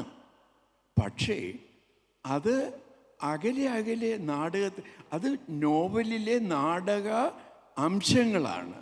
അതേസമയം ലോകപ്രശസ്ത നാടകകൃത്തായ ഇബ്സൻ എഴുതിയ ഒരു നാടകമുണ്ട്, നമുക്കൊക്കെ അറിയാം, എ ഡോൾസ് ഹൗസ്. പാവക്കൂടെന്ന് തർജ്ജമയുണ്ട്. അത് സ്ത്രീ സ്വാതന്ത്ര്യത്തിനെ അടിസ്ഥാനപ്പെടുത്തി ഭർത്താവിനോടുള്ള അകൽച്ച കൊണ്ട് ഭർത്താവിൽ നിന്നും വീട് വിട്ടിറങ്ങി ഭർത്താവിൻ്റെ മുഖത്ത് വാതിൽ കൊട്ടിയടച്ചിറങ്ങുന്ന ഭാര്യയാണ്. ഈ വാതിൽ കൊട്ടിയടയ്ക്കുന്നത് നാടകത്തിൽ എത്രയോ നോവലുകൾ സ്ത്രീ സ്വാതന്ത്ര്യത്തെപ്പറ്റി എഴുതപ്പെട്ടിരിക്കുന്നു. ഏതെങ്കിലും ഒരു നോവൽ നിങ്ങളുടെ മനസ്സിൽ സ്ത്രീ സ്വാതന്ത്ര്യത്തെ പറ്റിയിട്ട് ജനങ്ങളുടെ ഇടയിൽ കലാപം ഉണ്ടാക്കിയതായിട്ട് നമ്മൾ അറിവില്ല. ജൈനർ എടുത്താൽ എനിക്കൊരു ലോങ് ലിസ്റ്റും നിങ്ങൾക്ക് നോവൽ പറഞ്ഞുതരാൻ കഴിയും, അത് ആവശ്യമല്ല. അപ്പോൾ ഇബ്സൺ ഒരു നോവൽ എന്ന് പറയുന്നത് ഇടിയും മിന്നലുമുള്ള ഒരു രാത്രിയിൽ 10 മിനിറ്റ് 12 മിനിറ്റ് ഇടയിൽ ഇടിയും മിന്നലും വരുന്നതാണ്. അതേസമയം നാടകമാണെങ്കിലോ ഓരോ 2-3 മിനിറ്റിലും ഇടി വരും, മിന്നൽ വരും. തുടർച്ചയായിട്ട് ആക്ഷൻ വരണം. അപ്പോൾ ഇത് ഈ ഒരു ഒരു ഒരു ഒരു ഒരു വളർച്ച എന്ന് പറയുന്നത് നമുക്ക്, അതായത് എവിടെയാണ് നിങ്ങൾക്ക് വിവരണം ആവശ്യമുള്ളത്, എവിടെയാണ് നിങ്ങൾക്ക് കൂടുതൽ ഫിലോസഫി ആവശ്യമുള്ളത്, അതിന് നോവലിന് മാത്രമേ കഴിയുള്ളൂ. ഇപ്പം മറ്റൊരു ഉദാഹരണം എടുത്താൽ, ഇപ്പോൾ നമ്മളിപ്പോൾ ഇത് നാടകത്തിലെ നോവൽ എന്ന് പറയാം. അതിന് ഏറ്റവും വലിയ ഉദാഹരണമാണ് ബെർട്ടോൾഡ് ബ്രഷ്ട്. എൻ്റെ ഗുരുനാഥനായ അയ്യപ്പ പണിക്കർ സാറ് ബ്രഹ്ത് എന്നാണ് പറയുന്നത്. കൃത്യമായ ഉച്ചാരണം എന്തോ ആയിക്കോട്ടെ. ഏതായാലും ബ്രഷ്ടിൻ്റെ എടുത്താൽ അദ്ദേഹം അതിനകത്തൊക്കെ ഒരേ സമയം അദ്ദേഹം അതിമനോഹരമായ നാടകവും എന്നാൽ നോവല് പോലെ ഏതൊക്കെ രീതിയിലാണ് മനുഷ്യ ജീവിതത്തിലെ മാറ്റം വരുത്തേണ്ടത് എന്ന് തുടർച്ചയായിട്ട് നമ്മളോട് വിവരണങ്ങൾ പറയുന്നുണ്ട്. ഒന്നോ രണ്ടോ. അതുകൊണ്ടാണ് അദ്ദേഹം ഈ അരിസ്റ്റോട്ടലിയൻ ഇതിൽ നിന്ന് മാറ്റിയിട്ട് ഈ സ്ട്രക്ചർ വന്നത്. നമ്മുടെ മലയാളത്തിലേക്ക് വന്നാൽ ലളിതാംബിക അന്തർജനത്തിൻ്റെ അഗ്നിസാക്ഷിയും പിന്നെ എസ്.എൽ. പുരം സദാനന്ദൻ്റെ അഗ്നിപുത്രിയുമുണ്ട്. രണ്ടുപേരും ഒരു സ്ത്രീ ജന്മത്തിലെ ദുഃഖങ്ങളാണ് കൈകാര്യം ചെയ്യുന്നത്. പക്ഷേ നമുക്കറിയാം അഗ്നിസാക്ഷി എന്നുള്ള നോവലിൽ അത് നോവലായിട്ട് മാത്രമേ എഴുതാൻ കഴിയുള്ളൂ. അതേസമയം അഗ്നിപുത്രിയാണെങ്കിലോ എസ്.എൽ. പുരത്തിൻ്റെത് നിറഞ്ഞ നാടകീയതയാണതിൽ. തുടക്കം അഗ്നിസാക്ഷി ഒരു ഒരു ഒരു നാടകമാക്കി നമ്മുടെ മുമ്പിൽ അവതരിപ്പിക്കാമെന്ന് വെച്ചാൽ അത് കണ്ടുകൊണ്ടിരിക്കുന്നവർക്ക് വിരസമായിരിക്കും. അതേസമയം അഗ്നിസാക്ഷി വളരെ വ്യത്യസ്തമാണ്. ഇതേ പ്രശ്നമാണ് ഈ ഇപ്പോൾ ആശാൻ്റെ ചണ്ടാലിക, അല്ലാതെ തന്നെ ചണ്ടാല ഭിക്ഷുകി. ചണ്ടാല ഭിക്ഷുകിയിൽ ആദ്യത്തെ കുറച്ച് സമയം അങ്ങോട്ട് കഴിഞ്ഞാൽ ആ കവിതയിൽ പിന്നെ നോവൽ പോലെ അതിൻ്റെ തിയേറ്ററിക്കലായിട്ടുള്ള കാര്യങ്ങൾ കുറവാണ്. അതേസമയം ടാഗോറും ഇതേ വിഷയം ഒരേ കേന്ദ്രത്തിൽ നിന്ന് ടാഗോർ കൈകാര്യം ചെയ്തിരിക്കുന്നു. അത് ചണ്ടാലിക എന്ന് പറഞ്ഞ അദ്ദേഹത്തിൻ്റെ പ്രശസ്തമായ വൺ ആക്ട് പ്ലേ ആണ്. അത് നാടകമായിട്ട് മാത്രമേ എഴുതാൻ കഴിയുള്ളൂ. തുടക്കം മുതൽ അവസാനം വരെ നാം ഇങ്ങനെ കണ്ണിമയ്ക്കാതെ നോക്കിക്കൊണ്ടിരിക്കുന്ന ഒരു നാടകമാണ്. അടുത്ത കാലത്ത് മാതൃഭൂമി വന്ന ഒരു വലിയ തമാശ ഉണ്ടായിരുന്നു. അതിൽ പറഞ്ഞു, കുമാരനാശാൻ്റെ ചണ്ടാല ഭിക്ഷുകി ടാഗോറിൻ്റെ ചണ്ടാലികയിൽ നിന്ന് വായിച്ചതാണോ, കണ്ടിട്ടായിരിക്കും അദ്ദേഹം എഴുതിയതെന്ന്. ഇത് ഒരിക്കലും ശരിയല്ല. കാരണം കുമാരനാശാൻ ചണ്ടാല ഭിക്ഷുകി എഴുതുന്നത് 1922-ലും ടാഗോർ ചണ്ടാലിക എഴുതുന്നത് 1938-ലുമാണ്. അപ്പോൾ അദ്ദേഹം മരണത്തിന് ശേഷം കോപ്പി അടിക്കില്ലല്ലോ. പോട്ടെ, ഞാൻ വിഷയത്തിൽ നിന്ന് മാറാൻ ഉദ്ദേശിക്കുന്നില്ല. ഞാൻ പറഞ്ഞു വരുന്നത്, ഈ രീതിയിൽ നാം അടിസ്ഥാനപരമായി ഈ വിഷയം പഠിക്കുമ്പോൾ തുടർച്ചയായിട്ട് എന്തുകൊണ്ടാണ് നാം ഒരിക്കലും ഒരു നോവലിസ്റ്റിനെ ഒരു മജീഷ്യൻ എന്ന് ആരെങ്കിലും വിശേഷിപ്പിച്ചത് ഞാൻ കേട്ടിട്ടില്ല. പക്ഷേ ഒരു നാടകകൃത്ത് ഒരു വലിയ മജീഷ്യനാണ്. ചുരുങ്ങിയ സമയം കൊണ്ട് നിങ്ങളുടെ ശ്രദ്ധ പിടിച്ചിട്ട് അദ്ദേഹം ജീവിതത്തിൻ്റെ ഒരു കഷണം മറക്കാനാകാത്തത് പ്രതിഭയുള്ള ആളാണെങ്കിൽ, മീനിങ് റീക്രിയേഷൻ ഓഫ് റിയാലിറ്റി, വല്ലാതെ വെറും റീക്രിയേഷൻ അല്ല. ഇപ്പോൾ നമ്മൾ വില്യം ഷേക്സ്പിയറിൻ്റെ നാടകങ്ങളെ പറ്റി പറയുന്നു. അത് കഥാരൂപത്തിൽ എത്രയോ പ്രതിഭയുള്ളവരെഴുതിയിരിക്കുന്നു. ഒരെണ്ണം പോലും ആ നാടകം വായിക്കുന്നതിൻ്റെ 100-1 അംശം സന്തോഷമോ വികാരമോ നിങ്ങൾക്ക് പകർന്നു തരില്ല. അപ്പോൾ ഇത് രണ്ടാണെന്നും ഒരേ സമയം രണ്ടും ഒരേ ഇത് റോ മെറ്റീരിയൽ കൈകാര്യം ചെയ്യുമ്പോൾ തന്നെ രണ്ട് വഴിക്ക് പോകുന്ന മഹത്തായ ആർട്ട് ഫോംസാണ്. ഇപ്പോൾ വൈലോപ്പിള്ളിയുടെ സഹിയൻ്റെ മകൻ ഇത്രയും ഡ്രമാറ്റിക്കായിട്ടുള്ള ഒരു കവിത ഞാൻ വേറെ വായിച്ചിട്ടില്ല. അപ്പോൾ അതുപോലെ ഇത് എല്ലാത്തിലും ഉണ്ട്. ഇപ്പോൾ ഗോർണിക്ക എന്നുള്ള പിക്കാസോൻ്റെ പെയിൻറ്റിങ്ങിനെ പറ്റി 500 പേജുള്ള ബുക്കുണ്ട്. ആ ബുക്ക് വായിക്കുന്നതിനേക്കാൾ നല്ലത് ഗോർണിക്ക എന്നുള്ള ആ പെയിൻറ്റിങ് അരമണിക്കൂറിൽ നിന്ന് കണ്ടാൽ മതി. അപ്പം ഞാൻ തീർച്ചയായിട്ടും നാടകത്തിൻ്റേതായ ലോകവും നോവലിൻ്റേതായ ലോകവുമുണ്ട്. രണ്ടും മഹാപ്രതിഭകളുടെ കയ്യിൽ എത്തിയാൽ ഒരേ മെറ്റീരിയൽ വളരെ ഭംഗിയായിട്ട് കൈകാര്യം ചെയ്യും. കൂടുതൽ പറയണമെന്നുണ്ടോ? സമയക്കുറവ് കൊണ്ട് തൽക്കാലം വൈൻഡപ്പ് ചെയ്യുന്നു. Thank you sir. നമ്മുടെ ഇന്നത്തെ വിഷയം ഈ നോവലിനുള്ളിലെ നാടകവും നാടകത്തിനുള്ളിലെ നോവലുമാണ്. ഇവിടെ നോവലും നാടകവും ഈ രണ്ട് രംഗത്തും ഒരുപോലെ തന്നെ വിൽപ്പത്തിയുള്ള, രണ്ട് രംഗത്തും വ്യത്യസ്തമായ രീതിയിൽ പ്രതിഭ അല്ലെങ്കിൽ സാന്നിധ്യം തെളിയിച്ച ഒരു വ്യക്തിയാണ് ശ്രീമതി രോഷ്നി സ്വപ്ന. രോഷ്നി നമുക്കറിയാം, അറിയപ്പെടുന്ന കവിയാണ്, നോവലിസ്റ്റാണ്. അരുവികളുടെ നഗരമെന്ന നോവൽ നേരത്തെ പുരസ്കാരം ലഭിച്ചിട്ടുണ്ട്. അതുപോലെ ഏകാന്ത ലവീൻ എന്നൊരു കാവ്യ സ്വരൂപമുള്ളൊരു നോവൽ എഴുതിയിട്ടുണ്ട്. ഇപ്പോൾ ഒരു നോവലിൻ്റെ പണിപ്പുരയിലാണ്. പക്ഷെ അതേസമയം തന്നെ രോഷ്നി PhD എടുത്തിരിക്കുന്നത് നാടകകലയിൽ, തിയേറ്ററിലാണ്. ഇപ്പോൾ രംഗകലയിൽ PhD തിയേറ്ററിലാണ് PhD എടുത്തിരിക്കുന്നത്. അതുകൊണ്ട് തീർച്ചയായിട്ടും നോവലിനെക്കുറിച്ചും ഈ നാടകത്തെക്കുറിച്ചും ഇതിൻ്റെ പാരസ്പരികതയെക്കുറിച്ചും പറയാൻ കഴിവുള്ളൊരു വ്യക്തിയാണ് രോഷ്നി സ്വപ്ന. ശ്രീമതി രോഷ്നി സ്വപ്നയെ ക്ഷണിക്കുന്നു. Thank you. എല്ലാവർക്കും നമസ്കാരം. സദസ്സിലിരിക്കുന്നവർ മുഴുവൻ പ്രിയപ്പെട്ടവരും വർഷങ്ങളായി അറിയുന്നവരുമാണ്. നോവലിലെ നാടകവും നാടകത്തിലെ നോവലും എന്നൊരു വിഷയം ചർച്ച ചെയ്യുമ്പോൾ ഞാൻ കുറച്ച് കാര്യങ്ങൾ ആദ്യം പറയുകയും പിന്നീട് ചർച്ച ഉണ്ടാവുകയാണെങ്കിൽ ഷെയർ ചെയ്യുകയും ചെയ്യാം. എൻ്റെ എഴുത്തിൻ്റെ ഒരു സ്വഭാവം, ഞാനാകെ 5 നോവൽ എഴുതിയിട്ടുള്ളൂ, ബാക്കിയെല്ലാം കവിതകളാണ്. പിന്നെ തിയേറ്ററിൻ്റെ ഒരു ഞാൻ തിയേറ്റർ ഒബ്സർവറാണെന്ന് വേണമെങ്കിൽ പറയാം. നാടകങ്ങൾ കാണുകയും നിരീക്ഷിക്കുകയും അതേക്കുറിച്ച് എഴുതുകയൊക്കെ ചെയ്യുന്നുണ്ട്. സാറ് പറഞ്ഞ പോലെ PhD തിയേറ്ററിലാണ്. പക്ഷെ അതിലപ്പുറത്തേക്ക് ഉള്ളിൽ ഒരു എഴുത്തുകാരി എന്ന രീതിയിൽ അല്ലെങ്കിൽ ഒരു കാഴ്ചക്കാരി എന്ന രീതിയിൽ എൻ്റെ ഉള്ളിൽ ഒഴിയാതെ നിലനിൽക്കുന്ന അല്ലെങ്കിൽ ഉണ്ടാകുന്ന ചില വാസനകൾ, ചില സെൻസിറ്റീവ് ആയിട്ടുള്ള ചില കാര്യങ്ങൾ ഏത് കാട്ടുമരത്തിൻ്റേതാണ് എന്ന് അന്വേഷിക്കുന്ന ഒരാൾ കൂടിയാണ് ഞാൻ.